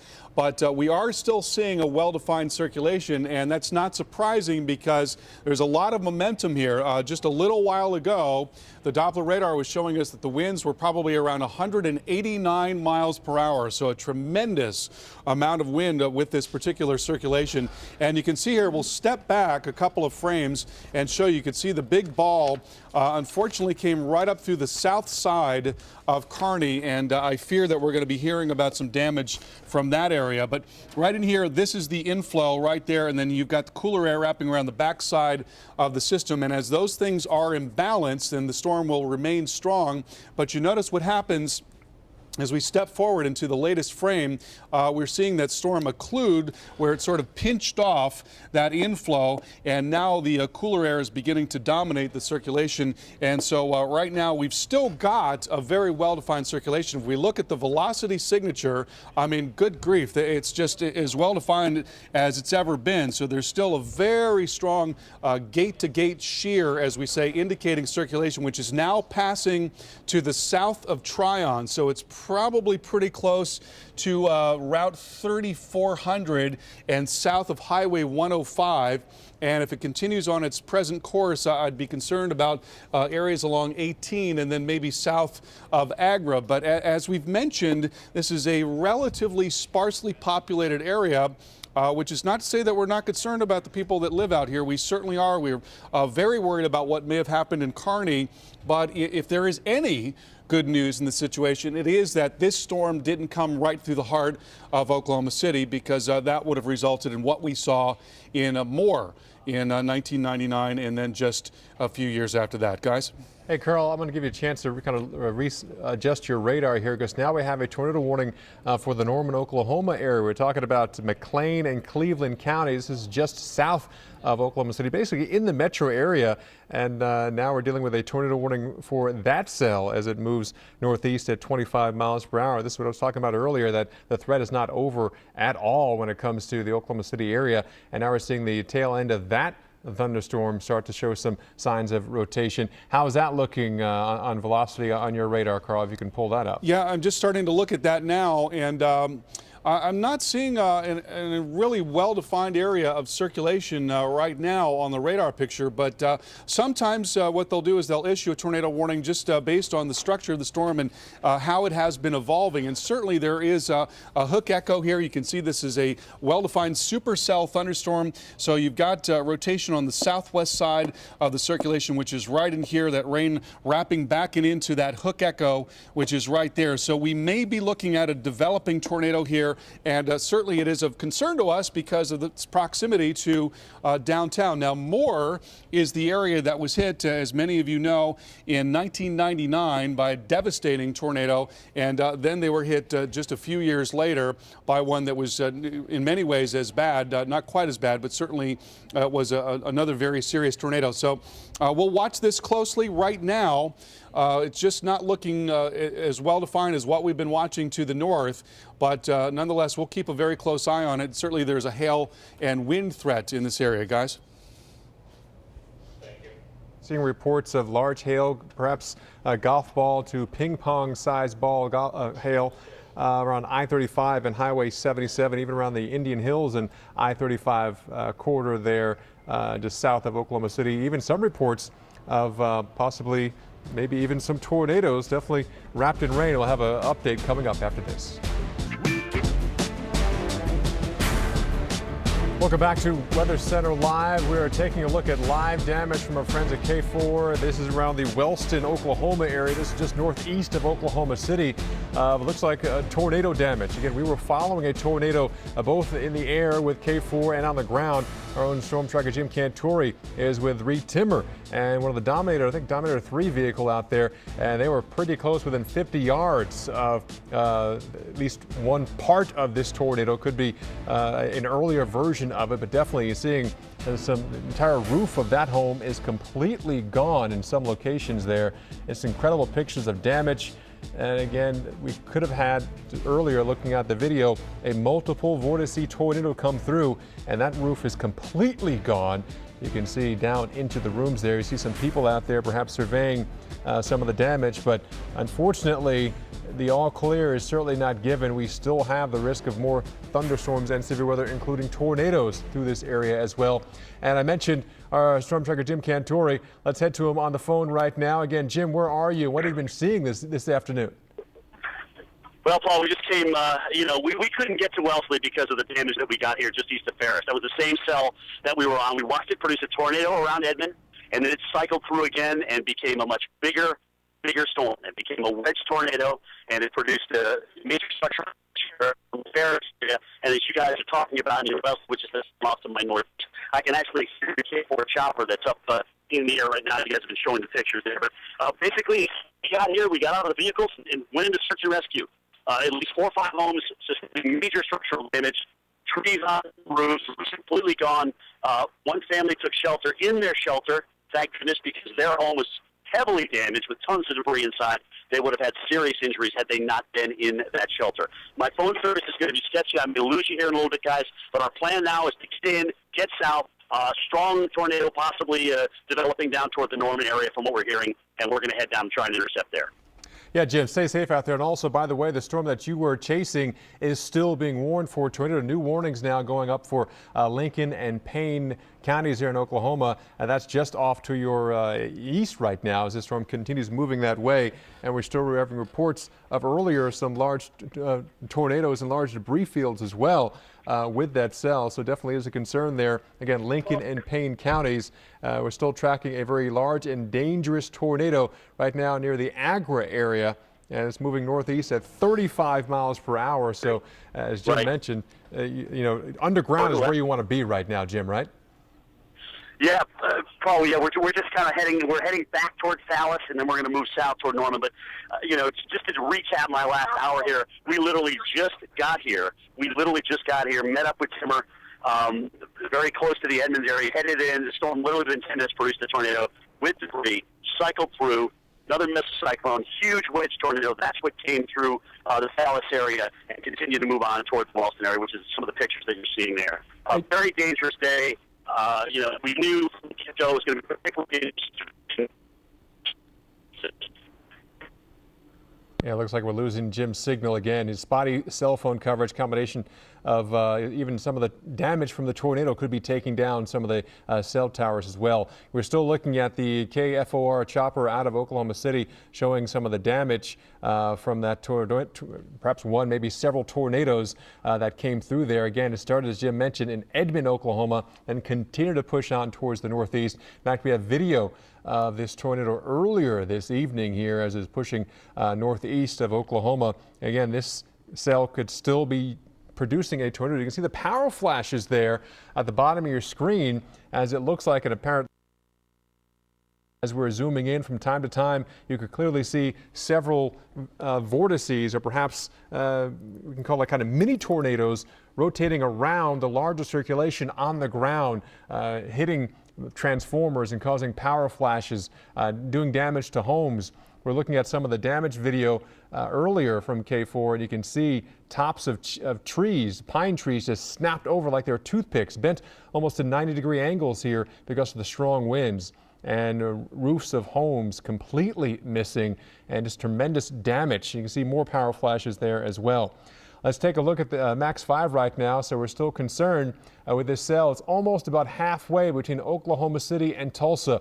We've been on this storm for, I'm losing track of time here, but it seems like, you know, a couple hours, but maybe only an hour and a half. So Tulsa, you don't have that much time to prepare for this. We've had pretty much every small town this cell has encountered. We've been dealing with damage, tornadic damage from this cell. We can see here we're basically from the tornadic part of the thunderstorm about 46 miles away. From the wind, from the cloud cover, from the rain, probably a lot less than that, a lot sooner than that as well. If this continues its path northeast at 35 miles per hour, Tulsa, we're talking about maybe around, let's see, 7 o'clock, maybe a little less than that, between 6:30 and 7 o'clock local time, we could be dealing with a tornado in the Tulsa metro area. But right now it continues to move through areas of Agra and Cushing and Parkland, Oklahoma's. You need to seek shelter immediately. This tornado warning for you continues at 6 o'clock, but this is just the latest of several tornado warnings that have been going back at least an hour, maybe an hour and a half or so. We're going to put the timeline on this. You can see it's moving on towards Avery Village in the next 10 or 11 minutes, about 41 after the hour. 5:45 local time, approaching the South Village area here. This is all just north of Interstate 44. So, and look at the hail tracker with this as well.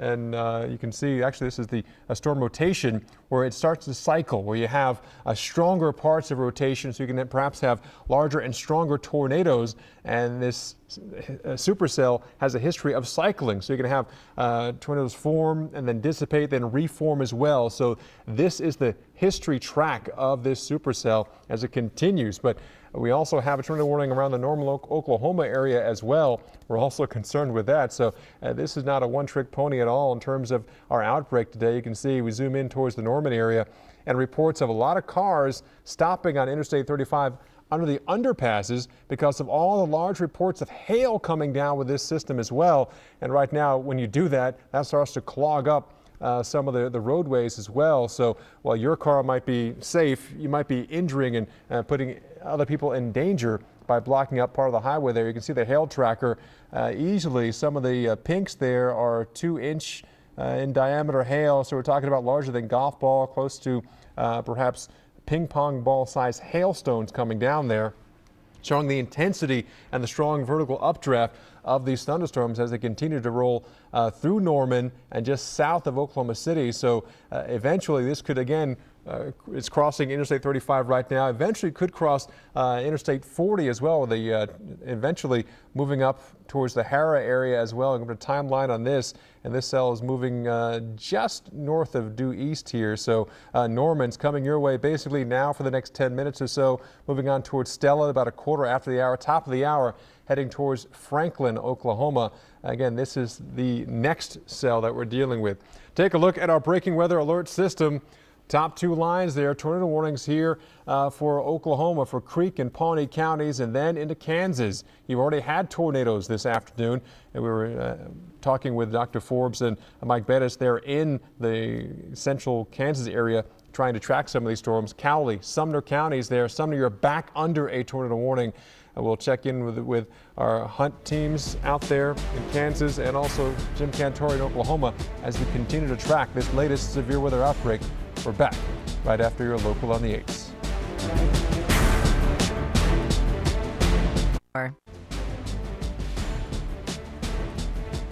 Welcome back to Weather Center Live, and take a look at this. This was just one part of the tornadoes that were ripping through Oklahoma earlier. This is just northeast of Oklahoma City. You can see multiple vortices of tornadoes doing damage there. Yeah, we saw some debris being picked up. Those are power flashes you see there at the bottom of the screen. Jim Cantore was on the ground not too far from that. As it was happening, we were watching this live on the Weather Channel. Just what, hour and a half?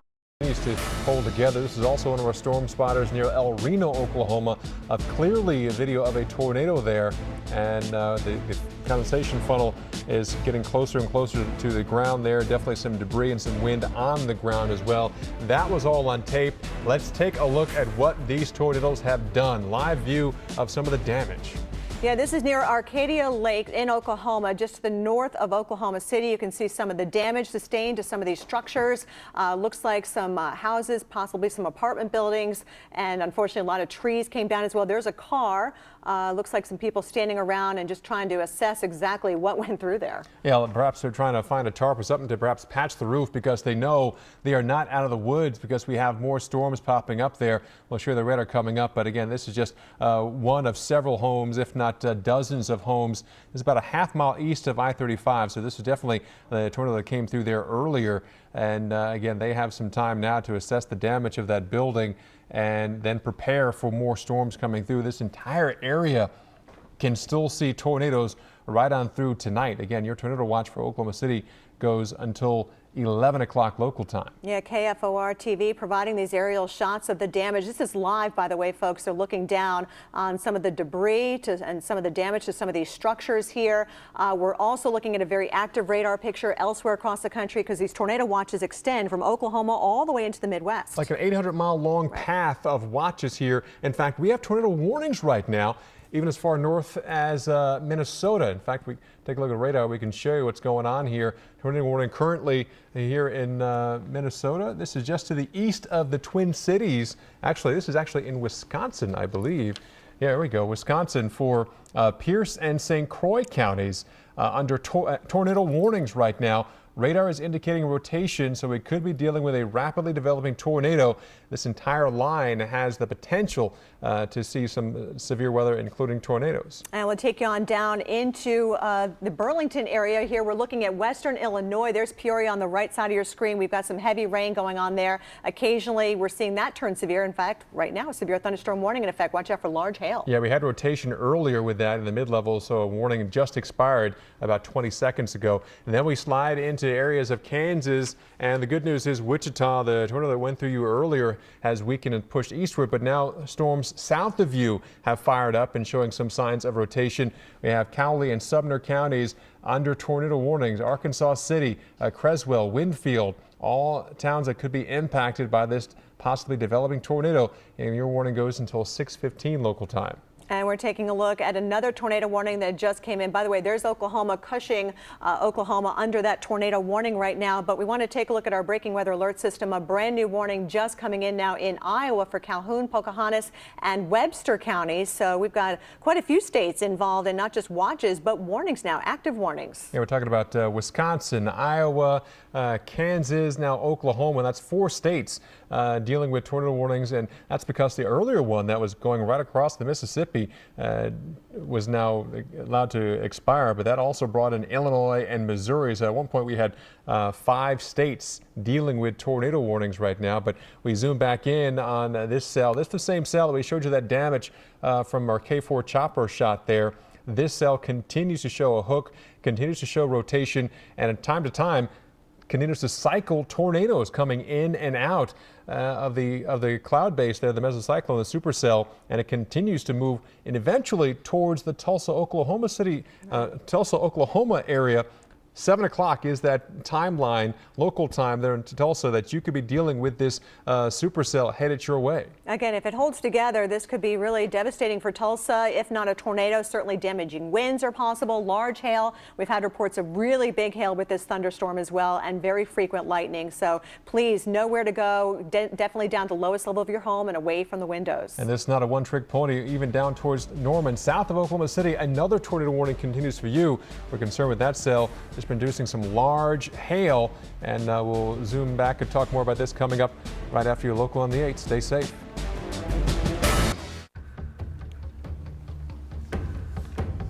Welcome back to Weather Center Live. Take a look at this video. This is shot earlier around the Oklahoma City area as we were seeing a lowering of the cloud base, and eventually we had at least one, maybe multiple tornadoes form. Yeah, we were starting to see some of the damage coming out of that as well. Our own Jim Cantore, he's been on the ground with storm chasers following that very situation as it developed live on our air. And unfortunately, it did appear to cause some damage. Not only that, but some baseball-sized hail reported when it was in the area as well. Yeah, we had basically 2 crews out there. We have the Forbes and Bettis crew in Kansas, and they basically were on the hunt of a tornado that impacted Wichita. In fact, severely as well. And then we had Jim Cantore in Oklahoma City, and he was on this storm. Now let's bring in our storm specialist, Carl Parker. And Carl, you were tracking both of those storms, and pretty impressive day so far, and the night is still young. Yeah, that's right. I think we're going to see more of these supercell storms go on here in Oklahoma. But farther north, we're seeing the storms beginning to congeal a little bit and pool their cool outflow. And so it's going to turn into more of a wind threat for a lot of places, including Kansas City. And we'll take a look at that here in just a moment. I want to start you off with the visible satellite picture, and you can see the explosive development that occurred in the last few hours. We went from just sunny skies and not much going on at all across the plains to thunderstorms towering up into the sky, 50,000 feet or above into the sky, and those huge anvils breaking out as a result across a lot of the plains. So as you mentioned, an ongoing threat, and here is the broader view. A lot of severe thunderstorm warnings now from Nebraska and parts of Iowa down into Kansas, and then we still have some tornado warnings to tell you about. We'll focus in on a couple of these. There's still a tornado warning on the cell that we had been following that came through the northeast part of the Oklahoma City metro area. That for Creek and Pawnee counties, heads up there in Drumright, Lawrence Creek, and Oilton. We'll take a look at that on the high resolution radar in a moment. Also a tornado warning ongoing around Norman, Oklahoma. That is Cleveland County, and watch out there in Franklin Hall Park and also in Norman. And we can now take a look at the high resolution radar.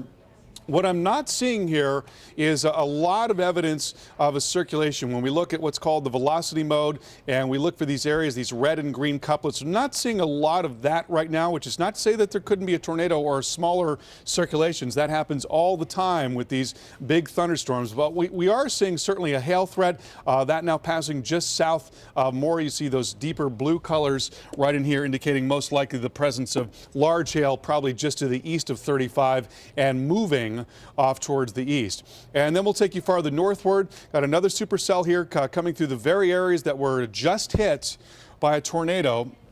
No tornado warning on this cell, but a lot of heavy rain and probably some hail on top of that. You're seeing some hail returns here just north of Wellston. And then farther northward, this is the cell that we were watching earlier, still showing a hook echo and still showing signs of rotation, though not nearly what we saw earlier. In fact, just a couple of scans ago, as the storm came through Cushing, you could see that there was a circulation right in here. I'll move this a little farther northward so you can see it better. So there was a circulation right in here coming into Cushing, pretty well defined there. But then as we step forward in time, you can see that it's lost a little bit of that tightness. So some better news here, but certainly we want you to be on your guard in Tulsa. Got a lot of towns in between Cushing and Tulsa, and then we just want you to watch out for this cell in general, as you know, sometimes these things, and we saw this in Oklahoma City, sometimes these things will go through cycles where they're a little bit weaker, kind of getting reorganized. We saw an initial tornado in Oklahoma City, and then it went up, and that was not the end of it. The new one that came down was much more vigorous than the first tornado.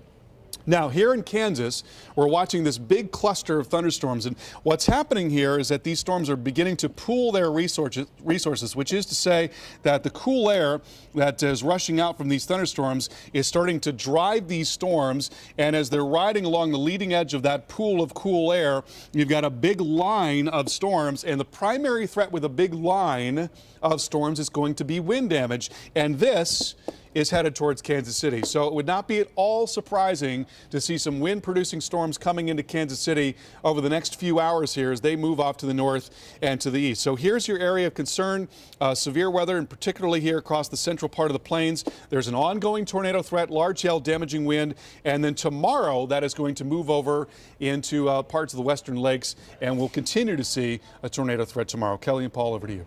All right, thanks so much, Carl. And of course, we do have tornado watches that extend from the upper Midwest all the way down into the southern plains. That means you need to be watching out for the potential of tornadoes in these areas. Here we're talking about an 800-mile length swath from the Red River in Oklahoma all the way up towards the Twin Cities into Wisconsin. And again, some of these watches go until 11 o'clock tonight. Yeah, pretty late. Also, be aware tomorrow our exclusive tornado condition index has your chance for tornadoes. 5 out of 10 Oklahoma City, 4 for St. Louis, 3 for Chicago. Be safe, everyone. All right, we continue to monitor a big severe weather threat on this Sunday. Right now we have tornado watches from Minneapolis all the way to Dallas. And some of these watches are in effect until 11 o'clock tonight. So we still have many more hours to watch a severe weather threat. We've had over 14 reports of tornadoes so far, several of them around the Oklahoma City area. And the threat is going to continue for us as several tornadoes have already come through Oklahoma. We've had lots of reports of tornadoes here. In fact, the town of Williston, Oklahoma, is just to the suburb of Oklahoma City to the northeast of OKC. Tornado went on for miles, and our storm tracker, Jim Cantore, was there for it all. He saw this thing come right over him, and we will check in on what occurred there with Jim in a few minutes. Look at the size of that tornado. Check this out. This is near Wichita, Kansas this afternoon. The size of this huge.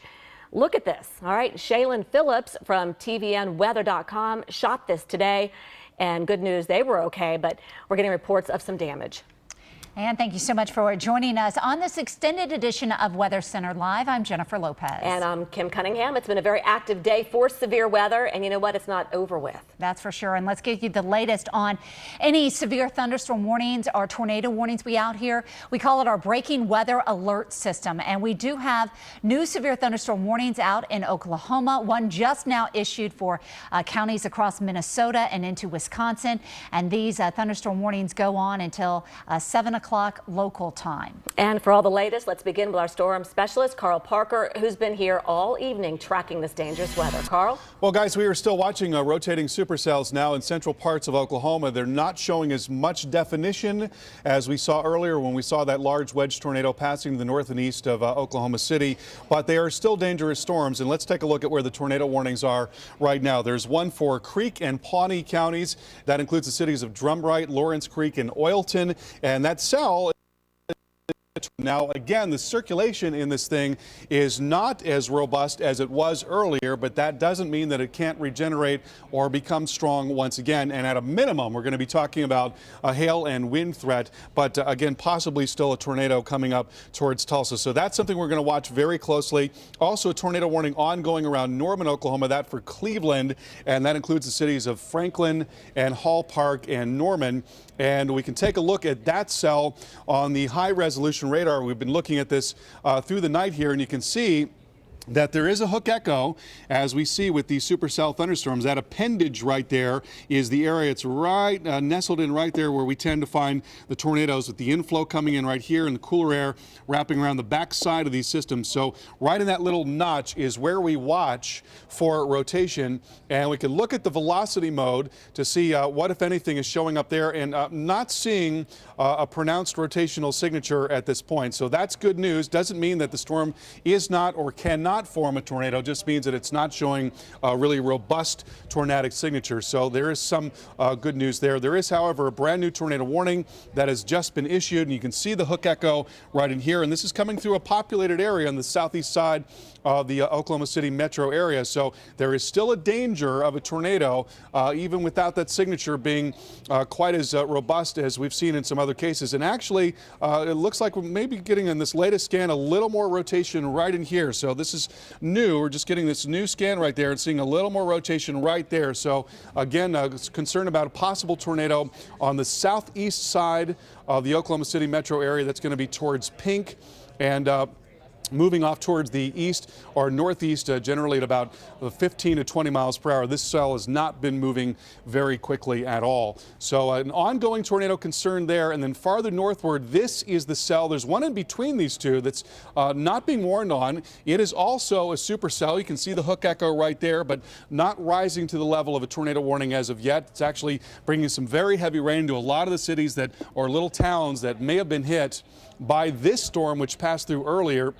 And this is the one that's now to the west of Tulsa, and we'll look at the velocity signature right there. And here we are still seeing evidence of rotation right in there. So this thing is not done yet, and probably most likely still producing some hail too, along with some higher wind. You can see a lot of heavy rain now just off to the west of Tulsa. So ongoing concerns about tornadoes and hail and wind in Oklahoma. And then you've got a big line of thunderstorms now in eastern parts of Kansas, and that's what we're going to see more and more of as we go through the night. We'll watch these cells begin to morph into big collections, multi-cell clusters of storms that produce wind primarily. And you can see the bow. Notice the backward C shape right there. That bow is generally headed up towards Kansas City. As that moves in, would not be at all surprising to see 70-mile-per-hour wind coming into Kansas City. So heads up there in the Kansas City metro, as some strong wind is most likely headed your way.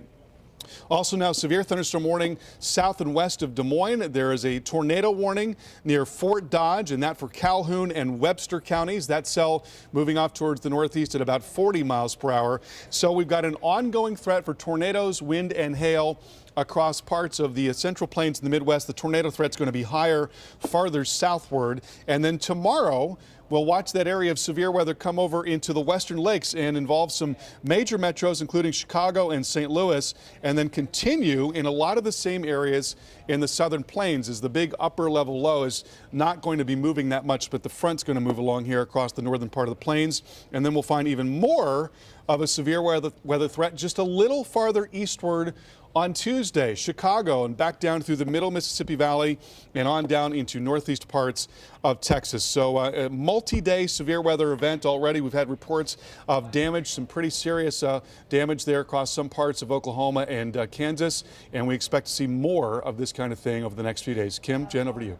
All right, good stuff. Thanks so much, Carl. Let's show you some video now of the tornado that hit Carney, Oklahoma. This is the beginning of it near El Reno, Oklahoma. When it first was beginning and forming and getting ready to touch the ground, you can see the debris cloud at the very bottom there as this thing is starting to take shape. And this did produce a lot of damage. This ended up being a wedge tornado, a large wedge tornado. There it is. And you can see the bottom. Look at that debris cloud on the bottom starting to fill in. This is near El Reno, Oklahoma earlier today.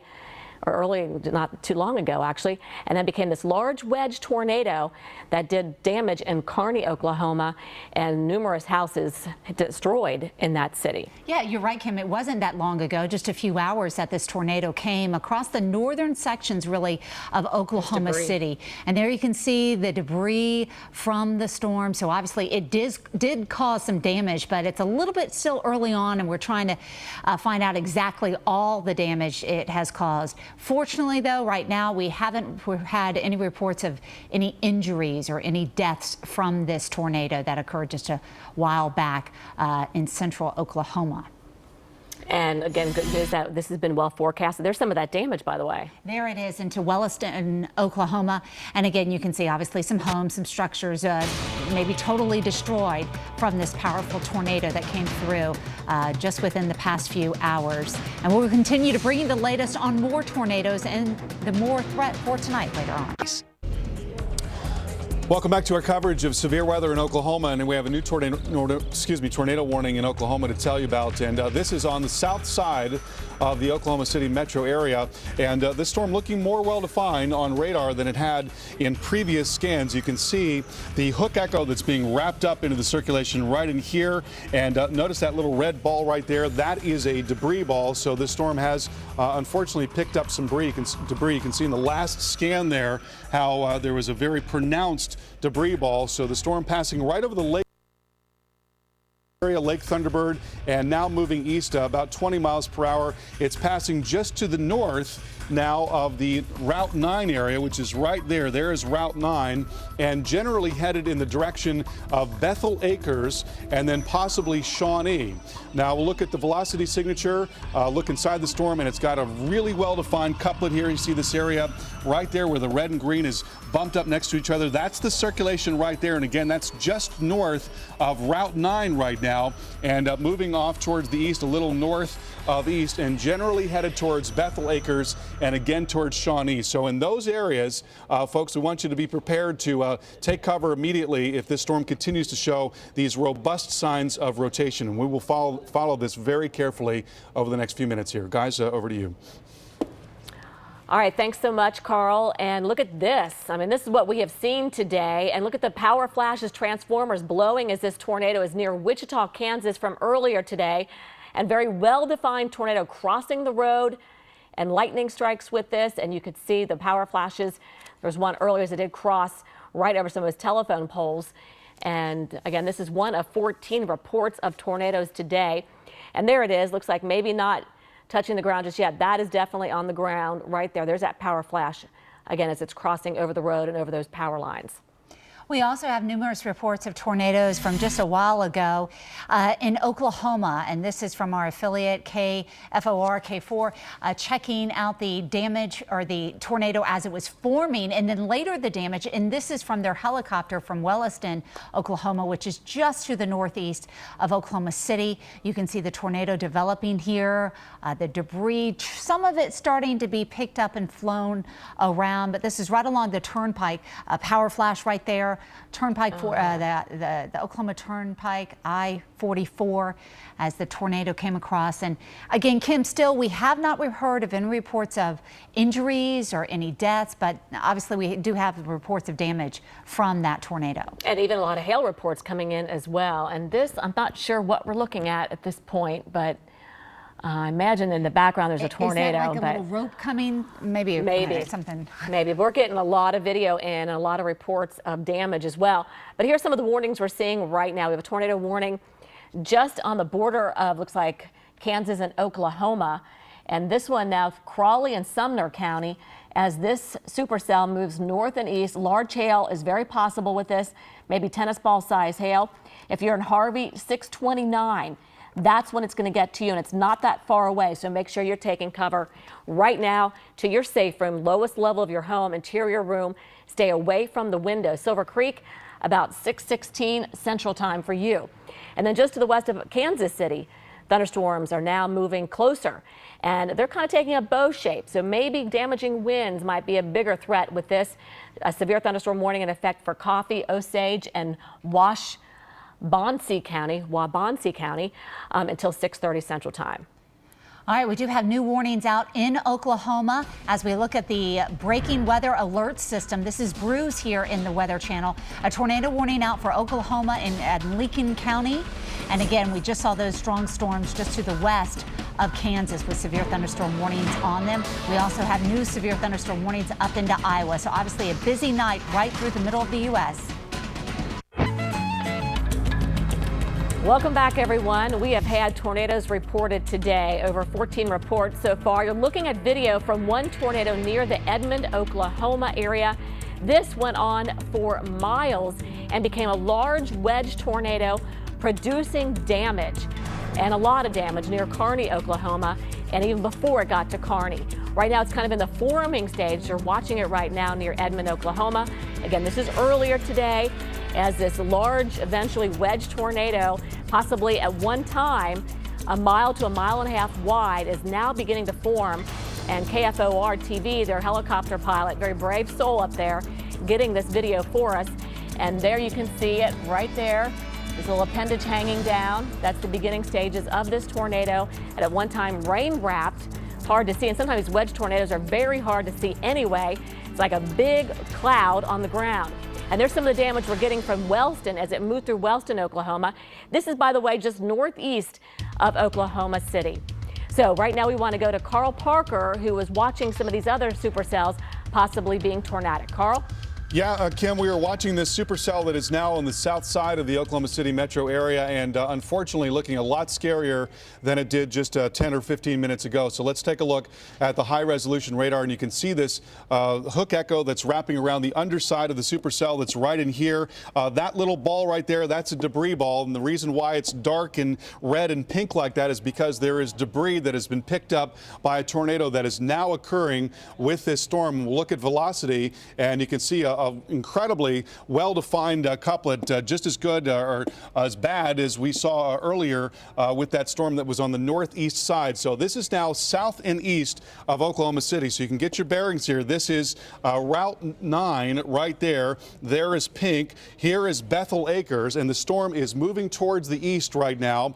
The movement on this cell is 35 miles per hour towards the east, and it's now well off to the south of the I-40 corridor, which is right up there. So the next area that's really in the path of this storm is Bethel Acres. It's moving pretty much to the east, or maybe just a little north of east. So if you are in Bethel Acres or near the Shawnee Reservoir, or perhaps near Route East West 117, you need to take shelter immediately, as this is a very dangerous storm that is now moving towards Bethel Acres. A very well-defined rotation signature on Doppler radar, and that is generally headed not only towards Bethel Acres, but also towards Shawnee, which is a pretty heavily populated area that is off to the south and to the east of Oklahoma City, the Oklahoma City metro area. So again, very well-defined rotational signature, now moving east at 35 miles per hour, and generally in the direction of Bethel Acres and Shawnee. If you live in these areas, it is time now to take cover, as you've got a dangerous storm that is coming your way, and we're going to have much more on this coming up in just a few minutes. Kim and Jen, back to you. All right, Carl, and again, we want to go up into the state of Iowa, which is another area for severe thunderstorms, into Davenport and just to the west of Des Moines. And we do have one tornado warning up into Fort Dodge. It's actually moving away from the city, but here we are just west of Des Moines. Those thunderstorms inching their way closer. The big concern here is damaging winds and hail coming down from these thunderstorms. Again, a tornado warning moving away from the Fort Dodge area, but it is pushing off towards the north and northeast. We're just south of Minnesota, and Minnesota is also another area that has seen strong storms. And as we go a little bit farther north, just to the north of the Twin Cities, we have been watching out for some severe thunderstorms. Those are all the lines, the boxes in yellow, indicating storms that have become so strong they're producing damaging winds as well as even some hail. And you can see here are cities, Pine City, Rock Creek, the county of Pine and Burnett. You're underneath a severe thunderstorm warning for a little bit longer. We have had reports, as you can see, still getting reports of hail within these severe thunderstorms and with all the strong storms just to the north of the Twin Cities. So from Minnesota to Iowa to Kansas to Oklahoma, we are all watching out for those strong to severe storms, and we're going to continue to monitor these throughout the night and keep you posted. So stick around. Welcome back to our coverage of severe weather. A very dangerous situation right now as there is a large multi-vortex tornado on the southeast side of the Oklahoma City metro area. Let's take a look at the radar and show you where this is right now. Here is I-40 and Dale right in here. There is Shawnee, which is right there. And then there you see this big hook echo, which is now getting into Bethel Acres. A brand new tornado warning on that cell. Let's get the particulars on this cell. And it's now moving off towards the east at about 35 miles per hour, and it's certainly got a very well-defined hook echo here. Whoops, sorry about that. We'll zoom in a little bit and get a look at the rotational signature here. And you see that big red ball right there? That is what's called a debris ball. So that is an indication that this thing has done quite a bit of damage, and we are now getting reports of damage. So latest tornado warning, it's moving east now at 30 miles per hour and is threatening both Shawnee and the Dale area. So again, to get your bearings, this is I-40 right there. Here is Dale. And then this road is Route 177 and 3W getting down into Shawnee. So if you live between Dale and Shawnee and Bethel Acres, now is the time to take cover. I can show you some different parameters here. We'll look at the rotation. That is a very, very well-defined rotation signature indicating that there is rapid rotation. There is most definitely a large and dangerous tornado there that is now south of I-40 and south of Dale and Bethel Acres. And we can also show you what's called the correlation coefficient. And what this does is it distinguishes meteorological targets from non-meteorological targets. That area in black right there, that is non-meteorological targets. In other words, that is debris, and very clearly showing up with this large and dangerous tornado that is now making its way towards Shawnee. So there's a closer look at where the circulation is. Now, these radar images are just a few minutes old, so it may be just a little ahead of this, perhaps somewhere in this area. But a large wedge tornado most likely now, and it looks like it may be moving a little north of east, so perhaps getting up somewhere between Shawnee and Dale. Moving up in this direction towards the northeast at about 30 miles per hour, and generally towards this Route 177. So folks, Shawnee and Dale, south of I-40 there, now is the time to take cover immediately, and we'll continue to cover this very carefully in the next few minutes here. Guys, over to you. All right, Carl, thanks so much. We want to show you now some video that we've been getting from some of these tornadoes today. This is actually near El Reno, Oklahoma. This is north of the Oklahoma City area. And this is the beginning stages of this large wedge tornado that eventually moved up to Carney, Oklahoma, and did significant damage there. You can see the debris cloud on the ground there. So it's filling in. It's doing damage at this point. Maybe it's hitting an area where there's no homes at this point. Not seeing too much in the way of any debris at this point. But again, near El Reno, Oklahoma, this is where it all began as we tracked this supercell thunderstorm for it seemed like an hour or so as it produced this large wedge tornado eventually. And this happened just about 2 to 3 hours ago. So it came across the northern half of Oklahoma City and up into Wellston, Oklahoma. This is the view from KFOR TV's helicopter. And there you can see the tornado developing.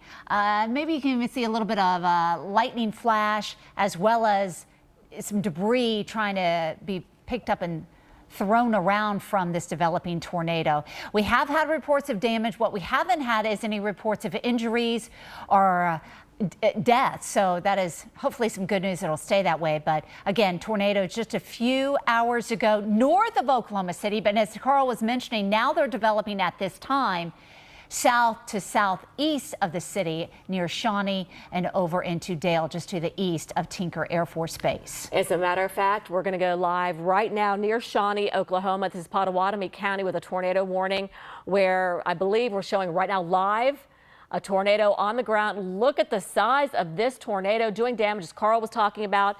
Debris signature on the radar. It is doing damage right now to homes, ruining people's lives as it's on the ground now. Large wedge tornado on the ground right now in Pottawatomie County, southeast of Oklahoma City, just to the east of Norman, Oklahoma.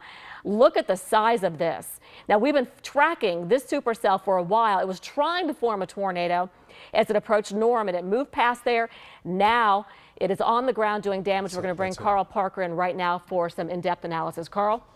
All right, guys, this is a very dangerous situation, obviously, and let's go back to that video there and take a look at this tornado that's ongoing and unbelievable. That's live pictures of an incredibly large tornado, monster tornado, wedge tornado, as we call it, that is now moving east at about 30 miles per hour. You can see the tremendous uplift there, the inflow into the storm, and you can see the rapid rotation, and it's now getting into a more populated part of the Oklahoma City metro area. And I want to show you the radar picture and show you where this circulation is right now.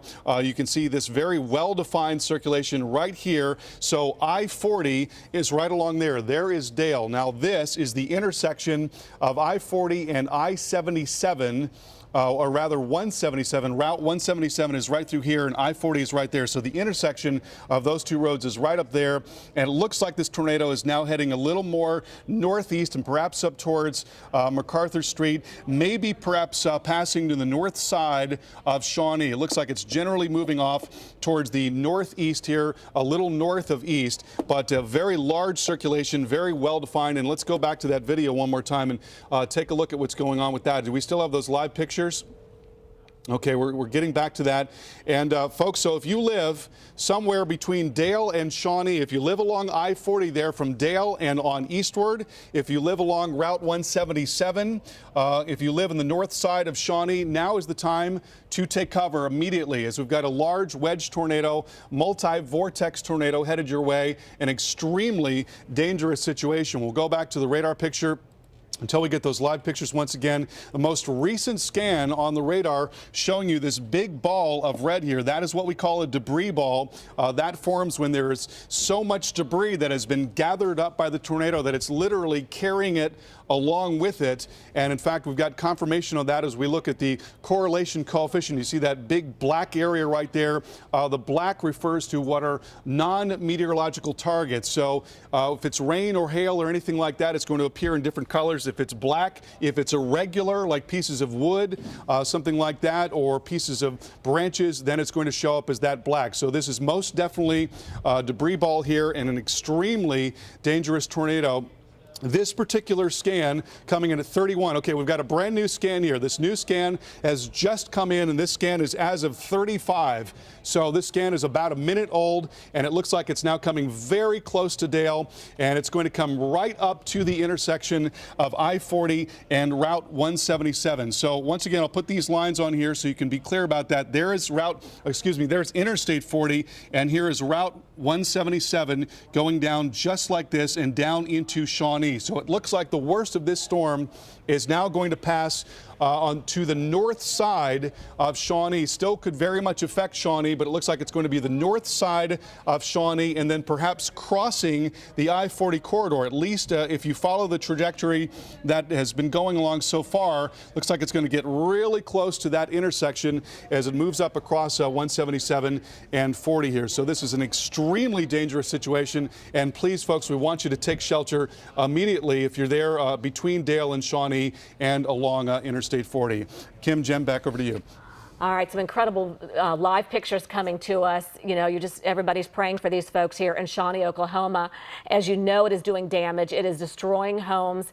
And look at the size of this. And look at the debris falling. Did you see it? Yeah. Just off to the right is destroying people's homes right now, Jen. And you know, your heart just breaks watching this. Well, we hope that they have had a lot of warning on this as well to get into some safe shelter. Here we're up in Iowa, and we are in Des Moines right now, in the center of the state. Just west of Des Moines, we have a confirmed tornado that's already crossed I-80, and it is moving close into Des Moines. That's right. As a matter of fact, again, it is on the ground doing damage, heading towards Des Moines right now.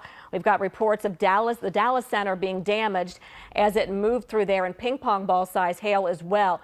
So if you live in the western suburbs or northwestern parts or northern parts of Des Moines, you should be taking cover immediately. It's still a little bit, it's moving pretty quickly, like 55 miles an hour, and it should be in Des Moines by almost 7 o'clock Central Time. So tornado warning, this one sighted on the ground doing damage, heading for Des Moines, Iowa, crossed Interstate 80, already reports of damage. And if you are in Des Moines, you should be taking cover, even though you may not be under a warning just yet. It will be coming. All right, we want to go back to Oklahoma, to McLoud, Oklahoma now. and that is where we find Jim Cantore. He is in McLoud, Oklahoma, and it's near Dale and Shawnee. And Jim, again, we've been looking at these incredible pictures of the tornado. What are you seeing right now? Well, I'm looking at a car that's sitting over in the middle of the road, probably hydroplaning.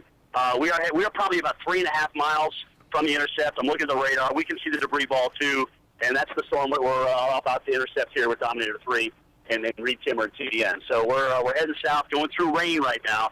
Probably going to get some hail here pretty soon. But once we come anywhere that we're going through, we call the bear's cage.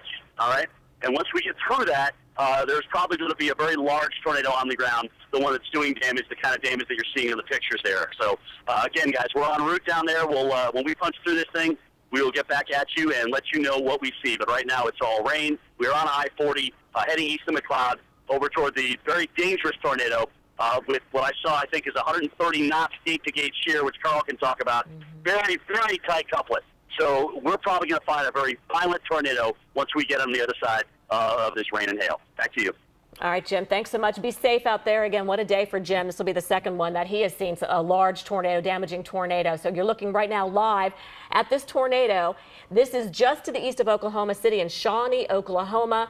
And we're going to bring Carl Parker in, our storm specialist, to get in depth on this. Carl? Oh, wow. What a scary day it has been today across Oklahoma City. We've had large wedge tornadoes on the far northeast side of the metro area and now on the far southeast side of the metro area. And you're looking near Shawnee there. I'm not sure if we're looking on Interstate 40, but I would imagine we're very close to that. This storm is now moving basically to the northeast. We're awaiting a new scan on the radar. The last one came in at 35 minutes after the hour, showing this well-defined couplet. As Jim mentioned, 130 knots of gate-to-gate shear, about 145 mile per hour tornado there, at least coming through parts of, and now coming up, we have a brand new scan on the radar. Let's take a look at this new scan, and it's now, as mentioned just moments ago, just about ready to cross Interstate 40. So Interstate 40 is right here, and it's going to be crossing Interstate 40 now just to the east of Dale and right near the intersection of Route 177 and Interstate 40. So right there. So it looks like the worst of this storm is going to be passing to the north of most of Shawnee, which is not to say that you can't be affected by it at all, but it looks like it's going to be passing. We were concerned that it might pass right through the heart of Shawnee. Now that does not appear it is going to be the case, and getting very close to crossing Interstate 40. I don't know if we can see it there. Are we looking at that in that image? Can we bring that out full so I can get a better look at that? Is that it looks like it may be now just crossing Interstate 40. And this is a large wedge tornado and a very dangerous storm, a multi-vortex storm, which is often the case when you've got these really big tornadoes. What they often do is they break down into multiple vortices, which is a fancy way of saying many tornadoes. There are actually a series of tornadoes that rotate about one another. And as you can imagine, in a situation like that, it does a tremendous amount of violence because the winds suddenly shift when you've got rotation within rotation. The winds change directions violently, and that's the type of wrenching wind change that can actually cause huge damage and flatten structures completely. So we're looking at two pictures now, two different feeds of this large wedge tornado near Shawnee, now crossing Interstate 40. It's just about ready to cross, if it's not doing it now, Interstate 40 and Route 177. And it's going to be passing mostly to the north of Shawnee as it's moving east, a little north of east, probably about northeast at around 30 miles per hour. But a very, very dangerous wedge tornado, Kim, as you can see there. Scary night indeed across the Oklahoma City metro area. Oh my gosh, Carl, unbelievable. The second large wedge tornado we have seen here today in Oklahoma. One to the north, now this one to the east, just to the northwest of Shawnee, Oklahoma. You're looking live right now as this tornado is crossing Interstate 40. Yeah, these are cars that are parked along the interstate. This crossed near mile marker 181. That is north of Shawnee, east of Dale. Looks like as it continues to move to the northeast, it'll be close to Jacktown. Also, there's a Oklahoma Baptist University near there. So again, certainly these areas, hoping people are taking cover right now. Here we are looking again at perhaps the development or just the continuation of the tornado near Shawnee. All right, I want to listen right now to KFOR, who is covering this live. Quarter mile wide. Quarter mile wide. Still Stovepipe, violent tornado, bright white from the backside, just on the north side of I-40. Power lines down, blocking us. Power lines are down. It is now. We can go on the right side. The tornado He's now. getting it for us. The tornado now is 3 miles to the west of Shawnee Mall. It's either going to hit Shawnee Mall or graze the northern side of Shawnee Mall. It's 3 miles west of the Shawnee Mall. There's Chopper 4 Live looking at it. Massive tornado. Reed says 1/4 mile wide. It's been going to a 1/2 mile wide from time to time. Right now it's a 1/4 mile wide. Reed's in the vortex, and Emily Sutton's on it as well. You folks in Shawnee, below ground or out of the way, you have no other options. North Shawnee, I-40, and north of I-40 to the Shawnee Mall and up toward Prague. It's heading your way. Go, John Welsh. Yeah, there it is, Michael, right there on I-40, and the inflow in this thing is about 60 miles an hour right now. I shouldn't be hovering at 20% torque, but I am, just because there's absolutely so much wind that's just sucking from this storm that's holding us up in the air right now. And the inflow band is lowered like it did earlier. Well, the storm that hit Carnegie. This is definitely getting wider. We're seeing some power flashes in there. We're seeing some debris floating up. If you're in this area, you need to be underground. This is going to be, I don't know, we're probably, just from my vantage point, it looks like we're about 2 miles, 3 miles east of the 3W exit there on I-40. So we're going to be, it's going to be just to the west of the college there. So if you're on track I-40, right there you have Walmart, Lowe's, all those stores. You're definitely going to need to evacuate the area, come south. I'm right now just south of the Shawnee Airport, and everything's going to track north of here. But if you got friends or family in there, listen to us on the radio. Definitely take this precaution and get underground, get in your safe area, because it's coming. And from our vantage point here, Mike, it doesn't look like it's lifting up anytime soon. Let's go back to... I'll come around to the left. My voice today. Our vantage point is kind of, you know, it's harder to see. It's right, you're right on it, Travis.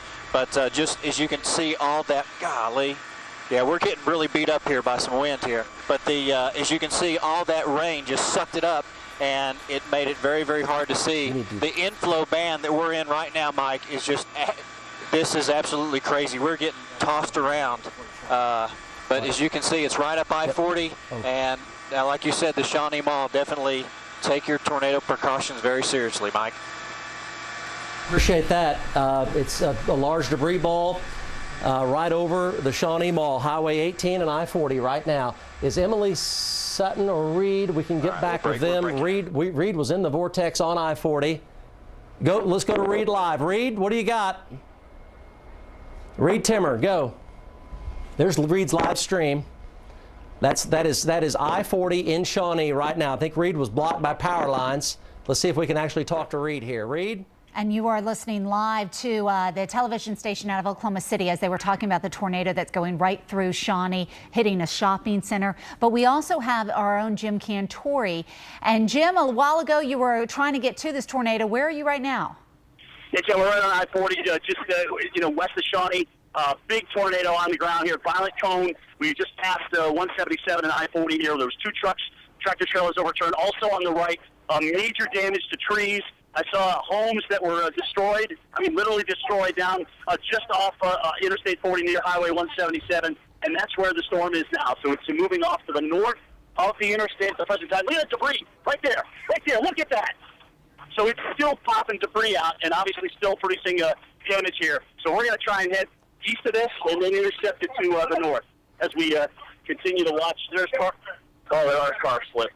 Holy smoke. This was a big tornado, guys, and a very finely rotating tornado, as I saw from the radar just a few moments ago. So this one may be even stronger than the storm that we had up in Edmond and in Paris. Huge stovepipe tornado, as it's called. It's wrapped in rain at the present time. So the rain's wrapped around it, our vantage point, and we have a hard time seeing it. So we're going to try and get ahead of it and then go north and intercept it once again. And Jim, it looks like a very populated area. Is that right? Yeah, well, I think it's headed toward the Shawnee Mall right now, which is, absolutely a disaster if it heads toward that mall. I mean, you're talking about major structural damage potentially if this thing hits that mall. So we need to keep an eye on it. Certainly, we're on I-40 right now, again, as I said, getting ahead of it to go north and eventually intercept it as it makes its way toward us once again. All right, Jim. Some incredible video, or actually live pictures right now coming to us of the tornado there, Shawnee, Oklahoma, crossing Interstate 40, possibly doing damage to the Shawnee Mall. Jim Cantore is out there right now tracking this supercell. And Jim, do you have anything more to say? That one done?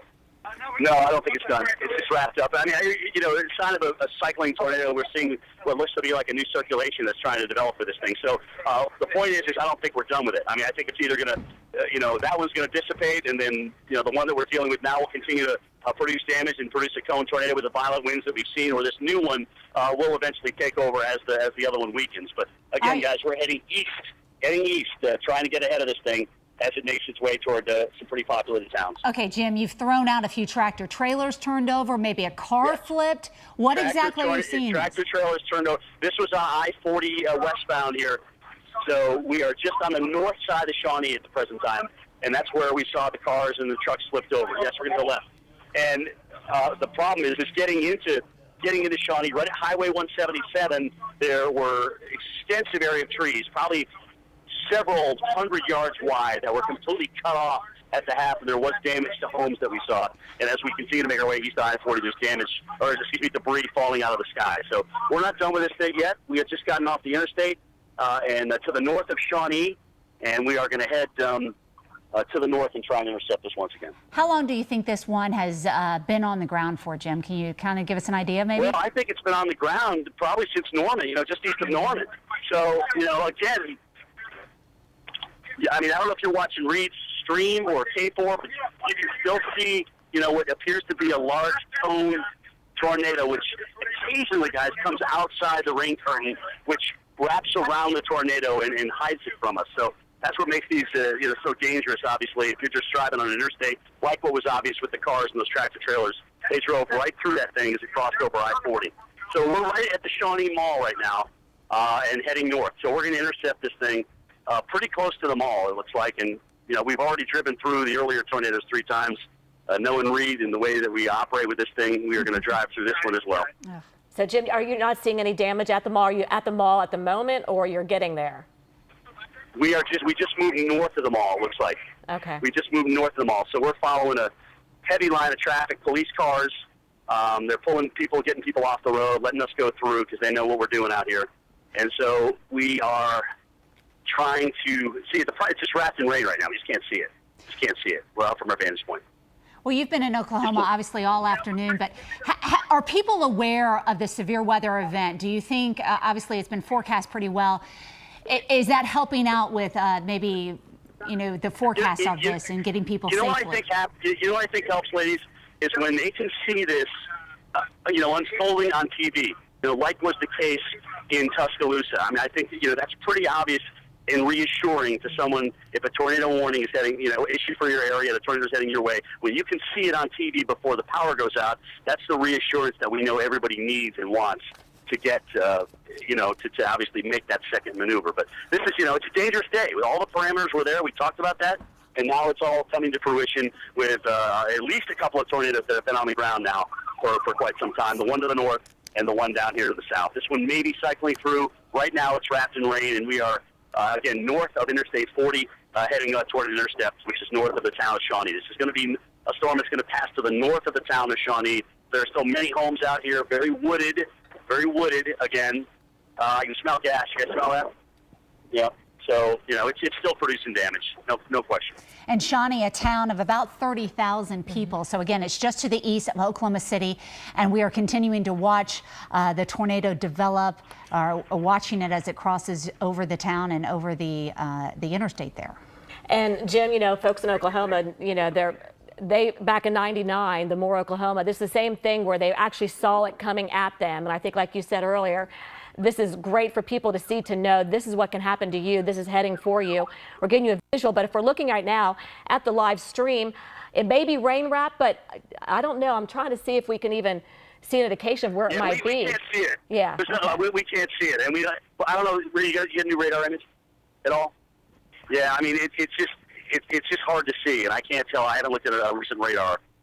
You know, maybe Carl can take a look at that for us and just kind of give us the overall structure of the storm. I mean, I think it'd be a good time to do that because I actually like to hear it while I'm on the phone, just because I haven't had a chance to look at a radar because I'm on the phone. Okay, Carl, are you there? I'm here, and Okay. I can tell you that the rotational signature is not as well defined right now as it was moments ago. In fact, it will go back here to where this storm was crossing that I-40 corridor right around Route 177. If we can take Mach 7 and take a look at the velocity signature here, you can see this area of what's called gate-to-gate shear. So what the radar is doing here is it's measuring where the wind is moving rapidly away from the radar and rapidly toward the radar, and so it's showing you the circulation right there. And this area in green, if we look at the brightest colors, this area in green indicating 90 knots, and then the area in red indicating 83 knots. So we're talking about, at this point, right as the storm was crossing I-40, a tornado that had winds of perhaps almost 200 miles per hour, an incredibly dangerous, well-defined storm, a well-formed storm, passing right over I-40, doing a lot of damage and producing debris. But right now, as we look at the most, and hold on, Jim, I'm just going to take a look at the latest signature. Right now, as we look at that velocity couplet there, you could see how it has, it's not nearly as well formed as it was just moments ago. So perhaps the storm not as strong as it was just moments ago, and that certainly would be some good news. Jim, go ahead. Yeah, I want to ask you, Carl, is it trying to develop a new meso from this, or is it staying with the parent mesocyclone? Well, you know, looks like right now it has occluded a little bit, but, you know, it's interesting because there's a storm that's now just off to the west. There's a second supercell that's coming in, and that's it looks like that one may be starting to take some of the inflow here. This first one is starting to weaken a little bit, and the second one is looking a little bit more healthy, so we are certainly not out of the woods. But my goodness, what an incredibly strong tornado that was. And, you know, and another thing, in addition to that, you know, we were watching as this thing was moving eastward here. We were really concerned about the possibility of it coming towards Shawnee, because initially the movement was maybe just a little north of east, and Shawnee is a town of about 40,000 people. But I'll put this velocity couplet into motion, and you'll notice here with the loop, you can see how it actually made a little bit of a left turn and then went up towards I-40, and therefore missed the vast majority of the area around Shawnee. But another thing that we noticed, looking at the correlation coefficient, you see that black circle traveling along through there? That is actually debris. What the correlation coefficient does is it measures non-meteorological targets. And so in this case, what we're looking at when we look at that black hole right there that's traveling through is we're looking at debris, literally looking at debris being detected by radar. So an incredibly strong storm. If there is any good news, it does appear to be a little bit weaker right now, but there is a second supercell that we're going to watch very carefully, guys. All right. Hey, guys, I wanted to tell you, though, just looking at these storms, I mean, Carl, I was listening to you talk about that. I mean, it looks like there's three storms kind of lined up in a northeast to southwest fashion. Will the first one interfere with the second one? Maybe, but there's good inflow coming in. Today, the winds are a little bit more south than southeast, so there's very good inflow coming into each one of those storms. And even though Shawnee didn't get hit the first time, the storms on the rear of this could easily impact.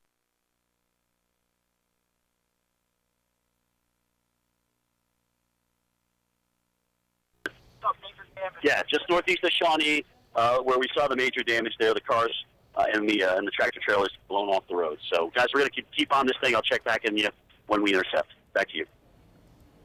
All right, thanks so much, Jim. And again, we are looking at the Shawnee County, or the Shawnee, Oklahoma area, where we've already had one confirmed tornado, now possibly another one developing just to the west that we've been talking about.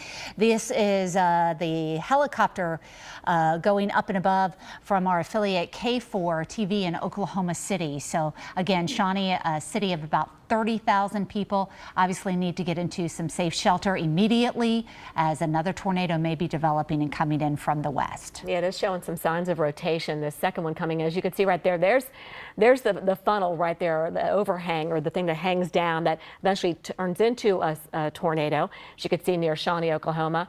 So this one, I'm not sure that what we're looking at, if this is the original one, what's left of it, or this is something new that's developing. I'm not sure what their angle is on this from KFOR, as we're bringing you live streaming of the tornado that has moved through Shawnee and now crossed Interstate 40 and may have dissipated, but maybe a new one is forming to the west of Shawnee and maybe moving over Interstate 40. Looks like it's trying to do that.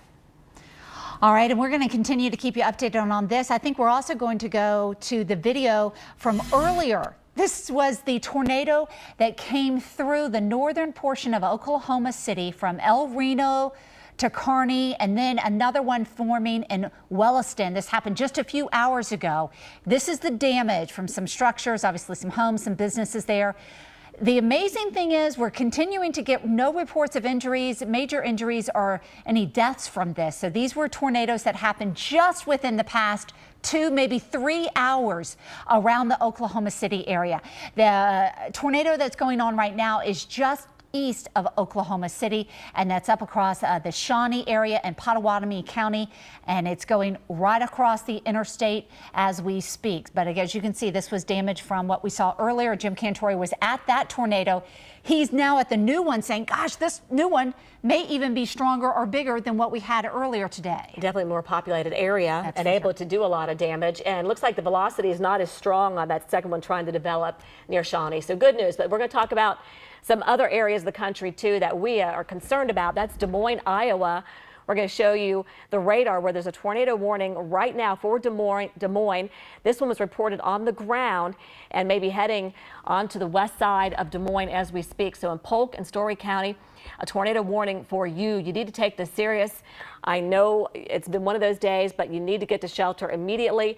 This tornado, again, has been confirmed doing damage heading on the west side across Interstate 80, just to the northwest of Des Moines right now. We've had 60-mile-an-hour winds with this one, Kim, and also half-dollar size hails. At least that's what we're getting report right now. Other areas that of severe weather, are we going into Kansas next?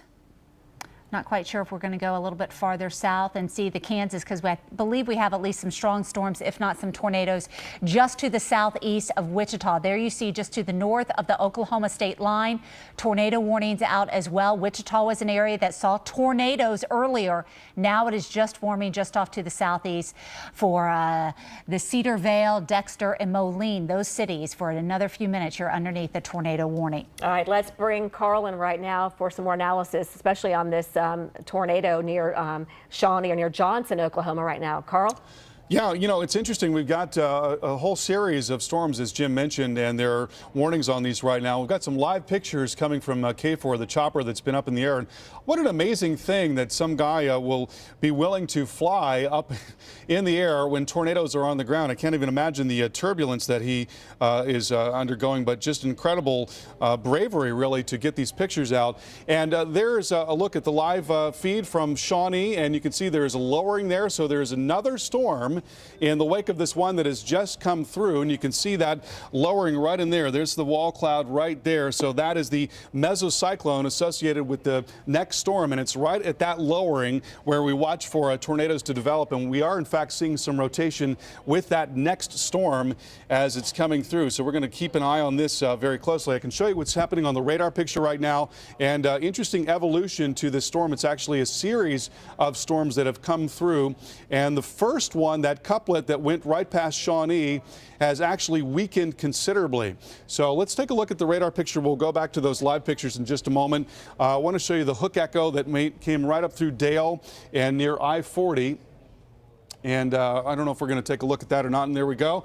There's the hook echo that came right up through Dale right there. So that was the storm that Jim was following right there. And you can see the velocity signature associated with that. So there's the couplet right there, as we call it. There's that very strong velocity signature coming right through I-40, coming right across I-40, and then lifting off to the north and to the east. And then that weakened, but the cell off to the east of that actually showing a broad area of rotation. So there's rotation right here, and then farther off to the south and to the west, there is another cell that's got a big hook on it. You can see that is now right across I-40, and that is showing a big appendage. So there are other areas of potential rotation, and it's not at all uncommon for these storms to go through cycles where at times they're not producing much, and then they suddenly do get a lot more well-formed, well-defined, and begin to produce a tornado. And we can go back to those live pictures and take a look at what's going on with that if we have that. And again, you see the lowering right there. So there is the wall cloud. And that entire thing, that larger area, is the wall cloud. That's the area from which the tornado is going to emanate. So rotating supercell thunderstorm has a very large column of rotation that extends well up into the atmosphere, 40,000 feet. And it is from that rotating column, we call that the mesocyclone, that the tornado will descend. So that's why storm chasers, when they are out, they're going to be looking for these areas of very low clouds. And a lot of times there are other features that can be mistaken for a wall cloud. Sometimes people look at shelf clouds and think they're wall clouds. Wall clouds are definitively associated with the circulating part of the storm and on the southwest side of the circulation. So relative to the forward motion of that storm, it's the last thing that comes through. It's first going to be the wind, and then very heavy rain, and then hail, and then sometimes not much of anything. And then the last thing is going to be that mesocyclone and that tornado. And he's zoomed in there, and it's a little bit difficult to see with the contrast. I'm not sure if we're looking at a little bit of a suction spot there, but oftentimes that's something that you'll see before you actually see a condensation funnel forming. A lot of what you see when you look at a tornado is actually cloud. It's the cloud that forms from the low pressure in that circulation. But sometimes before you see that, you'll see an area of a little swirl on the ground. That's the dust envelope, and that's the actual tornado that has developed. Even though it's largely invisible, it actually can reach the ground long before it becomes apparent. So again, with that lowering in place and with what we're seeing on radar, we're not out of the woods by any means here in Oklahoma. A lot to continue to follow. Guys, over to you. All right, Carl, thanks so much. Again, we're looking live right now near Shawnee, Oklahoma, where we may be seeing a tornado developing, another one just to the west of Shawnee, which was already hit by a tornado moments ago. Now it's possible another one trying to form. As you can see, this wall cloud here, it's maybe trying to rotate. All right, and this is a live look from the helicopter of KFOR. Now we're going to go and listen to their live feed. Let's go to Mark Dillard. Mark, with an update from Shawnee. Mark, you're on. Go ahead. Yes, Mike. I think we've just lost some power over here on the east side of Shawnee. I'm at West Tech and Harrison, which is Highway 18. The circulation center funnel is just to my south and west now, right on top of I-40. If it can tighten up, it seems to have a problem. It seems to have a problem, Mike, even trying to tighten up all the way. It seems to just be drifting a little bit. It won't take much for it to do it. It just seems to be having a little bit of a problem. We hope that it can get past the populated area here at Shawnee before anything happens, if anything happens at all with it. But it just seems to be having a little bit. I got more scud coming in on the north side to it. It just seems to have a problem even trying to tighten up. But if it can, obviously it'll drop a tornado, and in Paris it's about halfway down as it is now. But again, folks, in Shawnee proper, this thing is drifting right along I-40, coming up to Highway 18. If you're in the east side of Shawnee, you want to go take your tornado precautions, especially on the northeast side of Shawnee out towards the casino. Okay, Mike, just 1 second. Let me get backed up here. I seem to have it kind of trying to turn in. Maybe even trying to tighten up here, Mike. It looks like it's trying to slow up just a hair and trying to turn in on itself. Yeah, but, Mark, I would agree with that. It's going to be over 18 and I-40. Let's go to the storm tracker. In fact, it might try to tornado here coming up. Let's go to the storm tracker because you'll see the evolution here just in the past 12 minutes. Okay, there it is now. Look how the hook's coming around. See that?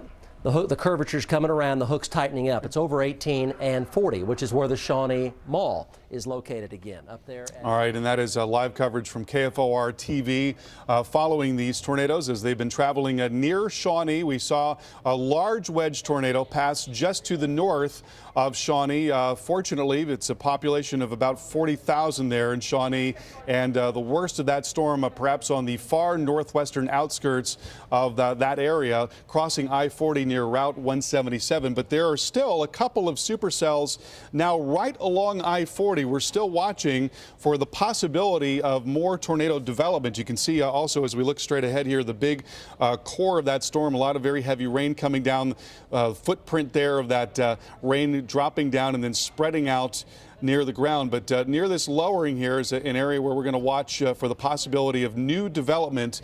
And we can show you on the radar what's going on. There are a couple of areas that we're going to keep our eyes on. And one of them is right across I-40. You can see the hook echo. So the area where that tornado passed through already was right here, was right along the intersection of I-40 and Route 177. And here there is a new hook echo right in there. That appendage is a hook echo, and that's an area where we want to watch for the possibility of developing rotation, but we're not seeing a lot of it on the velocity signature right now. But there is actually a couplet farther to the north and to the east and near Prague, and there is a tornado warning there on that cell. This is pretty broad rotation right now, but given what we've seen already, I'd certainly be concerned about the possibility of a tornado near Prague, and that is now moving off to the north and to the east at 25 miles per hour. Looks like it's going to be getting well up to the north of 40 here. I'm going to check the map and get a sense of where this is, but again, I've got more rotation on this cell that is just now west of Prague and moving up perhaps towards Paden before too long. So, guys, we've got an ongoing tornado threat here, and I'm going to toss it back over to you and get a look at the maps and see exactly where we are. All right, Carl, again, we're looking live right now near Shawnee, Oklahoma. This is from live right now from a helicopter showing us this dark cloud, this supercell thunderstorm that at one point produced a large wedge tornado and a lot of damage in Shawnee, and now possibly trying to form another one near Shawnee. As you can see, we're looking live right now how dark it is. We're looking west because you can see some of the sunshine, be able to see something trying to develop. And we are going to continue to as it crosses perhaps the interstate I-40 here just to the east of Oklahoma City and moving up towards Prague with the tornado developing. We have, again, this is the helicopter video or the helicopter live streaming from KFOR, and we also have heard the reports, and we have had a few injuries maybe reported from this. We're still getting more information in, but we'll continue to keep you posted on that. Certainly if you live around this region, I really hope that you're in some safe shelter because this is going to continue. It's not dying down anytime soon. Now, earlier today, it was back closer to Oklahoma City where we had tornadoes. That's right, just to the west and north of town, a large wedge tornado doing a lot of damage, a less populated area, but needless to say, you can see some homes were destroyed by this tornado. Carney took a direct hit from this tornado as well. El Reno was another city in Oklahoma that was hit by this tornado. This one again was caught live as it moved through a very large damaging tornado. Over 14 reports so far of tornadoes today. I'm sure that number has gone up. I haven't looked in the last hour or so, but we're getting reports of a tornado near Des Moines, Iowa as well. But look at the damage we're seeing from this. And we want to go a little bit farther to the north, up into Kansas, the eastern half of the state. And this is a live look at the radar as severe thunderstorms. No tornadoes, but certainly strong storms with the capability of gusty winds and even some hail. And they're coming right into Kansas City. We have a line of thunderstorms with severe thunderstorm warnings on them, Leavenworth, Platte, and now into Kansas City. You're underneath that severe thunderstorm warning. This thunderstorm should be in through Metro Kansas. Again, it's coming in from the west, so very shortly on top of you with a lot of heavy rain, and you're also going to watch out for the capability of 60-mile-an-hour winds, and that certainly could cause some damage and even some hail. And it's crazy, Jennifer, because we're getting tornado warnings as far north now as Minnesota, Winona County under a tornado warning as well. So stretching from Oklahoma all the way to Minnesota, we're getting tornado warnings, numerous severe thunderstorm warnings as well. This one approaching the Kansas City area, but also Des Moines. That's where we had a report of a tornado that did touch down. And then besides the tornado threat, the heavy rain threat for Georgia. It's been crazy. We've had over 8 inches of rain in parts of Atlanta. And that is leading to some minor flooding, or some major flooding, actually, of the rivers and banks there. Now we're up into Minnesota, and we are just to the north of the Minneapolis area. And to the east of Minneapolis is where we had, southeast actually, is where we had that tornado warning out. And it includes the Winona County area for Goodview, Lewiston, and Rollinston. You're underneath a tornado warning for at least 30 more minutes. So again, that thunderstorm capability of producing a tornado is pushing off to the east and northeast. Again, from Minnesota all the way down to Oklahoma, and now new tornado warnings out for Oklahoma. So let's zoom in closer up to that radar perhaps and see some of those tornadoes out for Oklahoma. Okay, that is for Creek and Okfuskee, if I'm pronouncing that wrong. Yeah, I apologize. Tornado warning now for your counties. And this is from the same one that is approaching Prague right now. This one still has a very, very good velocity signature, meaning that we're seeing rotation with this. And this is the same one that originally produced that large wedge tornado near Shawnee, now moving through Prague and maybe coming up towards Creek here in Oklahoma. This is all north of Interstate 40. Again, a tornado warning for you if you live there in Lincoln County as well. Tornado warning continues here for Prague. It is just north of Prague, right where you see that little pendant, just north of there is where it is. And here's a live view of it right now. Yeah, live look from the helicopter KFOR in Oklahoma City, looking at the Shawnee tornado right now as it develops from the air. And this is the second one that's come through the city of Shawnee. Again, one just passing up to the north, causing some damage. We'll continue to bring the latest throughout the evening. All right, welcome back, everyone, as we continue our severe storm coverage of the tornado outbreak today. And we have been having those tornadoes come across central Oklahoma just within the past few hours, and one perhaps still going through the area of these tornadoes. And on the phone right now, we have Justin Drake, who is a tornado chaser. He's one of our stars of Storm Riders. He was in Dale, Oklahoma just a short time ago and captured the tornado on camera. Dale, can you tell us what you saw? Yes, we saw a violent stovepipe and at times almost a wedge tornado near Dale, Oklahoma. While it was down on the ground, there was softball-sized hail falling down. It started off as a multi-vortex tornado, and then it evolved into a violent stovepipe. And we are trying to get that video, by the way, to show everybody. But did you come up on any damage? Yes, when we continued on our highway to try to get back in front of the supercell, we could see a lot of tree damage and some damaged trailers that were in the path of the tornado.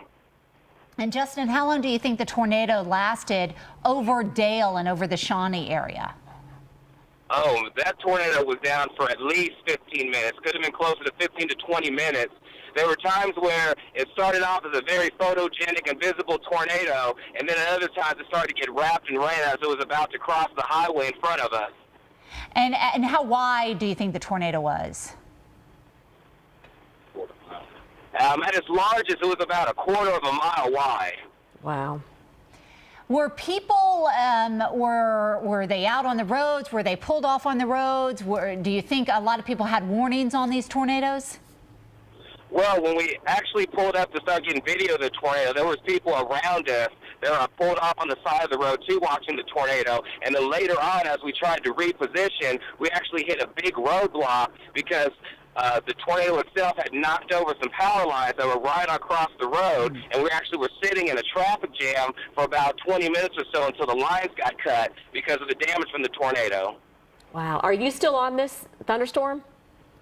Yes, right now we are just to the east of this supercell, right on Highway 40, as we're trying to stay in front of it, because right now we see a lot of rotation on the supercell.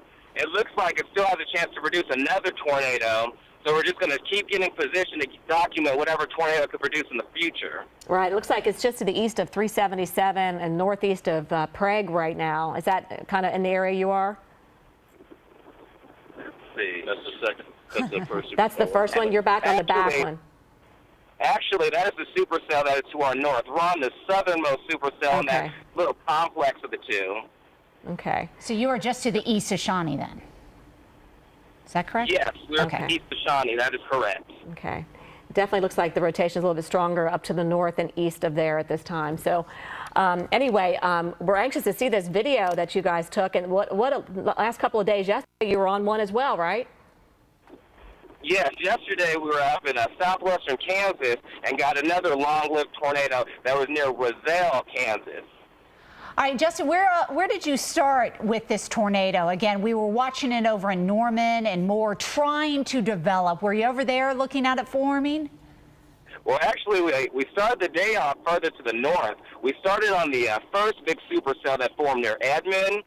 we tracked with it to the east-northeast for a while, and there was a lot of trees in the area, and it was hard to see that violent tornado for quite a bit of the time we were on it. It became really rain-wrapped, and then we saw the other supercell, the one that produced the Dale tornado, further down towards Norman. So we decided to turn around, ditch that supercell, and then we intersected the supercell that produced the Dale tornado right before it produced that multi-vortex and then stovepipe tornado. All right, so you saw the Dale and the Shawnee one forming.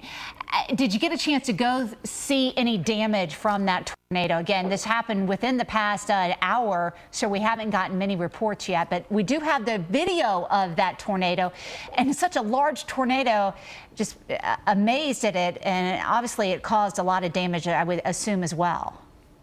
Well, the tornado looked very violent. It had the rippling effect and the horizontal vortices that you see with a violent tornado. And the damage that we saw was pretty much the damage that was just to the right of the highway we're on 40, which was a lot of tree damage. We saw some structures that had some tree damage to it, like trailers and this and that, and also the power lines that got knocked over on top of the highway. All right, Justin Drake, thanks so much from Storm Riders. We appreciate it. Be safe. He's still following this thunderstorm, by the way. And again, it is just off to the east now of Shawnee, and it looks like one is trying to move just to the southwest of Tulsa, Oklahoma as well. So we will certainly keep you posted on these, as well as the storms up in Kansas City. All right, check this out as we're now getting live pictures of some of the damage that was done near Shawnee, Oklahoma, as a large, very damaging tornado moved through the city not long ago. In the last hour or so, produced a lot of damage. You can see homes being damaged and flattened, and possibly even the mall being damaged as well. As you can see all these homes in this little suburb, a lot of these homes have been hit hard. Yeah, live video from the helicopter from the affiliate KFOR in Oklahoma City. And, you know, they were videoing this, or they were bringing us live pictures from the helicopter as this tornado was developing over Shawnee. And there you can see some of the damage to some big warehouses, some businesses, and obviously some homes there. We still haven't had reports of injuries. We're trying to get that information to you. We just haven't had it yet. Again, this happened, as Kim was mentioning, within the past 60 minutes maybe, as it came just to the east of Oklahoma City. And reports even along Interstate 40 of cars being turned over. So that's one of our big nightmares we always talk about, rush hour traffic, a tornado coming on an interstate. It seems like some cars were overturned by this tornado. Again, damage reports coming in. Still waiting to hear about injuries or possibly deaths. Have not gotten word on that yet. As soon as we get that information, and we'll get it to you. But also we want to, besides show you the damage, some of the video of the tornado as it was doing the damage. What a large tornado. We had reports that this was on the ground for up to 15 minutes as it came through Dale and near the Shawnee area. So this was the video taken just a while ago of the tornado as it pushed towards Shawnee, maybe missing the actual center of town, but certainly going to the north and off to the northwest of Shawnee and causing damage as it went through perhaps Dale and right along the interstate. This is a car videoing this as it's driving along the interstate. There you can see law enforcement up there. I think they finally stopped some cars. Yes, and don't go any farther, right? Yes. All right, I think Justin Drake, this is the video coming in from one of our storm riders as they were on this supercell producing this tornado. Again, going from at times, I think, wedge to stovepipe to cone. I mean, went through all different phases, but a very violent tornado. They were saying that they saw indications that this was a very strong tornado. Yeah, and it has been a busy afternoon. It looks like it's going to continue to stay that way. So we want to give you the latest on it and bring in our storm specialist, Carl Parker. And again, we go from maybe Oklahoma. Now, where are we focusing in on, Carl? Well, Kansas City certainly is. A lot of wind is now beginning to come in, and we'll take a look at that on the high-resolution radar here in a moment. I want to show you the broader picture so you can get an idea of where all the weather is right now. And there are a lot of severe thunderstorm warnings extending from parts of Iowa and down through Kansas and Missouri, and also here into parts of Oklahoma. And then there are some tornado warnings within that. So there are still some individual supercell thunderstorms that are rotating and producing tornadoes. But a lot of these storms, as we go through the next few hours, are going to begin to really pool their resources and develop into clusters and lines of storms with which wind damage is going going to be the primary threat. So here's the larger picture once again, and you can see this area of storms now from Des Moines and extending down into Kansas City, right down here into southwestern parts of Missouri along 44, and then some more cells into Oklahoma. And we'll take a look at Kansas City right now, and this big cluster of storms developing from supercells that formed earlier, and you can see the line that's now coming into Kansas City. Now, we talk a lot about using velocity to determine whether or not a storm is rotating, and that's something that we've done quite a bit of today, but we can also use velocity to see what kind of wind is coming into a particular location. Now, the way to do that is to look right along the radial. So what do I mean by that? Well, here is the radar site right there. That's where the radar beam is coming from. And as we look out at any point along the radar site, it goes out in a straight line, the radar beam. So that's the radial right there. If the wind is moving right along the radial, then we're getting a pretty true picture of what the wind is like. And at about 3,000 to 4,000 feet, this wind is up to about 65, 70 miles per hour. And as these storms come through, they're going to transfer that down to the ground. So the leading edge of this green here is very windy indeed, and that is now overspreading Kansas City. So wind damage is going to be the primary threat in Kansas City. If we look along the radial farther along to the north, if it's perpendicular to the radial, then we're not getting as much of a picture, and that's why these greens are not as robust. The wind up here is every bit as strong as it is down here. It's just we're getting a truer picture of it right here. But the upshot is that we're getting quite a bit of wind now coming into Kansas City. So that is going to be the threat there, in addition to very heavy rain. A lot of rain coming down with these multiple rounds of storms. Now, much farther south, great big supercell storm. It looks like we've had maybe a cell merger here. We had a couple of different supercells. This is really kind of interesting. You can see how there is a circulation within the core of this big supercell right in here. Look at that circulation right within the core. That's not something that you see every day, actually sort of removed from where a lot of the inflow is. And there you see that big, well-defined circulation, that area of red and green, that couplet as we call it, that's the circulation. It's now coming up towards Welty and coming up towards E0960 Road there in Oklahoma. More sparsely populated area to the north of I-40, but we certainly want to keep our eyes on this cell as it continues to move out and south of 44. And I'll zoom out once again. You can see that farther southward around Prague, there is still a hook echo down here, but we're not seeing much of a circulation in that right now. There's some evidence of circulation right there, but it's not very robust, at least at this time. But as we have seen time and time again, these things can change rather dramatically, rather quickly. We've seen storms go from producing a tornado to not doing it, and then doing it all over again, and even worse in subsequent tornadoes. So here's a look at the tornado warning that's now north and east of Des Moines, and that is for Jasper, Marshall, and Story counties. That going until 8 o'clock, and that cell is lifting off towards the north and towards the east. And this severe threat is going to continue right through this evening. And why have we been seeing rotating storms? Well, the big thing is that we have shear in the atmosphere. So you've got winds that are coming out of the south right here in the low levels of the atmosphere.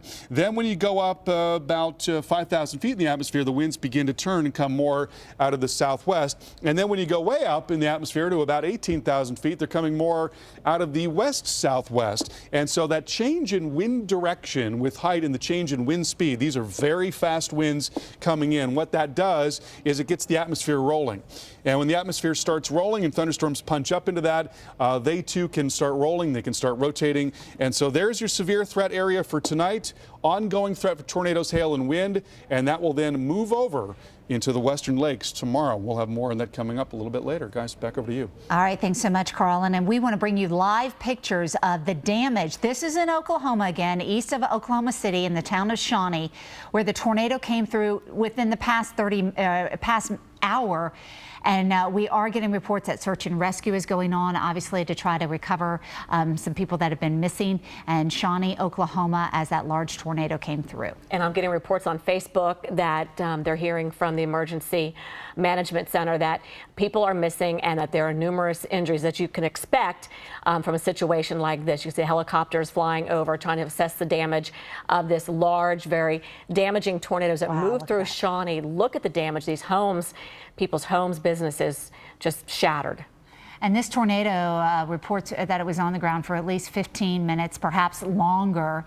but it came over a pretty populated place. At least 30,000 people reported living in the Shawnee, Oklahoma area. Oh, look at that. Oh, it's just amazing. We're zooming in on maybe some search and rescue going on right there, but of what we believe are just homes, just destroyed as this large tornado came through. And hopefully, Kim, we've been saying this all evening, that they had enough warning that this was forecast and they knew that this was coming on and they were able to get to some safe shelter. They are definitely tornado savvy in Oklahoma for sure. All right, guys, we're going to be right back with more coverage of this tornado outbreak. Stay tuned. Well, if you're joining us right now, we're taking you live right now from a helicopter near Shawnee, Oklahoma from KFOR, trying to find some of the damage done by this tornado as it moved across this lake and getting reports that it picked up a lot of water from the lake. And actually the lake level might be down, but look at the damage that it has done to these homes, these businesses. A very strong, violent tornado moved through Shawnee, Oklahoma, and did a lot of damage, even crossing Interstate 40 and overturning cars. Now, as far as injuries, I'm sure there are numerous injuries. We're not getting reports just yet of any deaths. We'll let you know as soon as we get information from this tornado that did a lot of damage to Shawnee, Oklahoma. And as you can see, some search and rescue going on right there, trying to find, hopefully able to find those that are missing. And again, perhaps just a street of homes here, and we're not finding any that are intact. So obviously a very destructive tornado, and it was so large. We have video of this, and the damage, or the tornado was at least a quarter-mile wide as it just came across the town of Shawnee, really passing barely just to the north of the center of town. And again, not sure quite what these folks are discussing, but this is a live video from our live feed from KFOR TV, and we're going to listen in to hear what they are saying. Emergency crews, a bunch of lights. It looks like a consolidated effort right there on the south end of the park, which is pretty much in the center, that they're working on. And like again, we talked about earlier, there have been fatalities out of this park. Unfortunately, I do know that there's a road that runs east and west south. On my map, it's called Buckthorn Road, and there's emergency crews and a lot of cars lined up on there. So possibly it could be some loved ones in there looking, or family members waiting to make sure their loved ones are okay, or coming in to, assist in the effort of this thing that is completely gone. And just on the road that runs north-south, just south of the Fire Lake Casino, there's some traffic on it as well. And it appears that they're, either looking in the area, or, I don't think it's some people that are just looking. I think they're actually concerned about the residents here, trying to make sure that everybody's okay. But we have, Oklahoma City Highway Patrol. We have Oklahoma Highway Patrol, as well as ambulance, and it looks like some Shawnee fire trucks in there that are kind of going through the debris, trying to make sure everybody's okay. So this right here is the hardest hit damage that we've seen, as far as the everything being completely wiped out. The next hardest part we saw, and we'll get at the desk working on it to see if on 177, if any of those trucks that actually flew off the interstate, that semi that hit maybe those two parked vehicles we saw earlier, had any damage done to them, or make sure that if the occupants of the vehicle were okay. But again, this is heartbreaking, from our standpoint, because we just have to, we're kind of hopeless up here watching, and just, bringing you the images of what the storm did. This is when it's very important when we say, hey, you guys need to, get to shelter. This is why, because these storms, we're not out here because we like doing it. We're out here providing a service for everybody. So when this happens, everybody needs to take caution and heed our warnings, and definitely get to your safe spot, because this is the result of what could happen. These people lost everything here, Mike. Hey, John, those I-beams there, those I-beams are just mangled right there. Yeah, they are, and most of them, like a lot of your single-wide trailer houses, they're like an 18 or 24-inch I-beam there. So I don't know about the thickness of it, but it's still, an I-beam is strong because of its height. A 16-inch I-beam is going to be less strong than a 24-inch I-beam. And these are some big I-beams, and you can just see them that are just twisted up right there. The floor, you have your I-beams, and then on the outside of your I-beams you have some outridders that basically balance the load on the floor.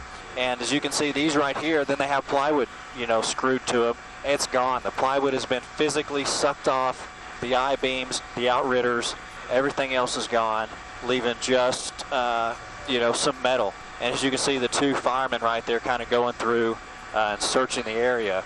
But this was a definite super, super powerful storm. And, a lot of these, they're, they have to be tied down every 10 feet. So most of the time, just for safety purposes, they put them at 9 feet 9 inches, that they're actually anchored. All right, heartbreaking scenes and hearing some of the sadness in their voices. We'll continue this right after the break.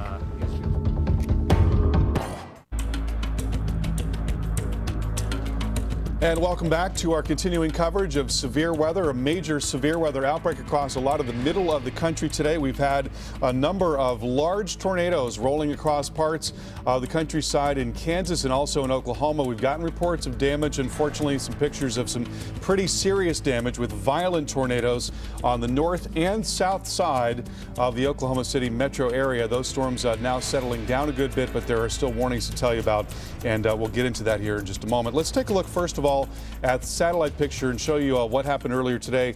There's a look at the warning that's ongoing in Kansas City, and I'm going to get into that in just a moment. I want to take a look at the visible satellite picture, and we're now beginning to lose the light, but you can see the tremendous blow up of thunderstorms that occurred there in the middle of the country. As everything came together, there was plenty of moisture and warmth and also very strong wind aloft, and that's a big part of what creates rotating storms, and we're going to see that again tomorrow. So there's the broad view of what's going on right now. I've got some severe thunderstorm warnings extending all the way from northern parts of Illinois. Bunch of warnings here with a big complex of storms around Kansas City on either side of Kansas City, and then more severe warnings farther off to the west and farther to the south. Couple of the tornado warnings to tell you about now. Still a tornado warning on this big cell that's coming up through central parts of Oklahoma. A couple of circulation centers here. So there are two separate tornado warnings, one for Creek and Okfuskee counties, and then another tornado warning just off to the north for Creek, Okfuskee, and Okmulgee counties. And we can actually look at the velocity mode here and see what's going on with this particular storm. And there are a couple of areas of circulation, but they're not incredibly well defined. And in fact, I want to show you the high resolution radar.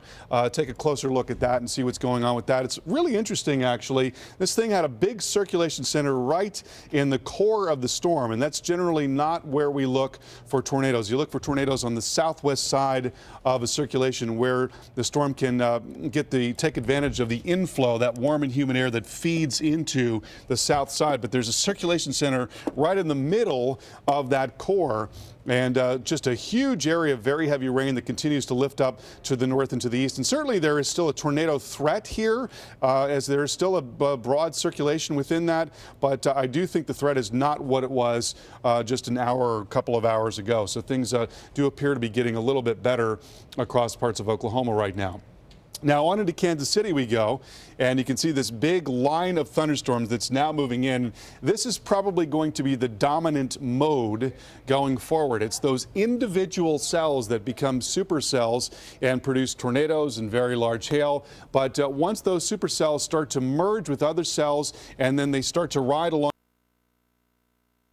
that those cells will put out, they become these big lines of thunderstorms and bowing segments, so named because they sort of bow forward there. And that's what's now coming through Kansas City. And I think this is going to be the dominant mode through the night, which means that we're going to shift into more of a wind threat and see a lot of very heavy rain. You see a number of severe thunderstorm warnings in effect right there. Now farther northward, we've got also some stronger storms that are coming up through central parts of Iowa right now. There is a tornado warning for Jasper, Marshall, and Story counties. Watch out in Marietta, Nevada, and also in State Center. So what triggered all this today? Well, again, a number of things. Warm and humid air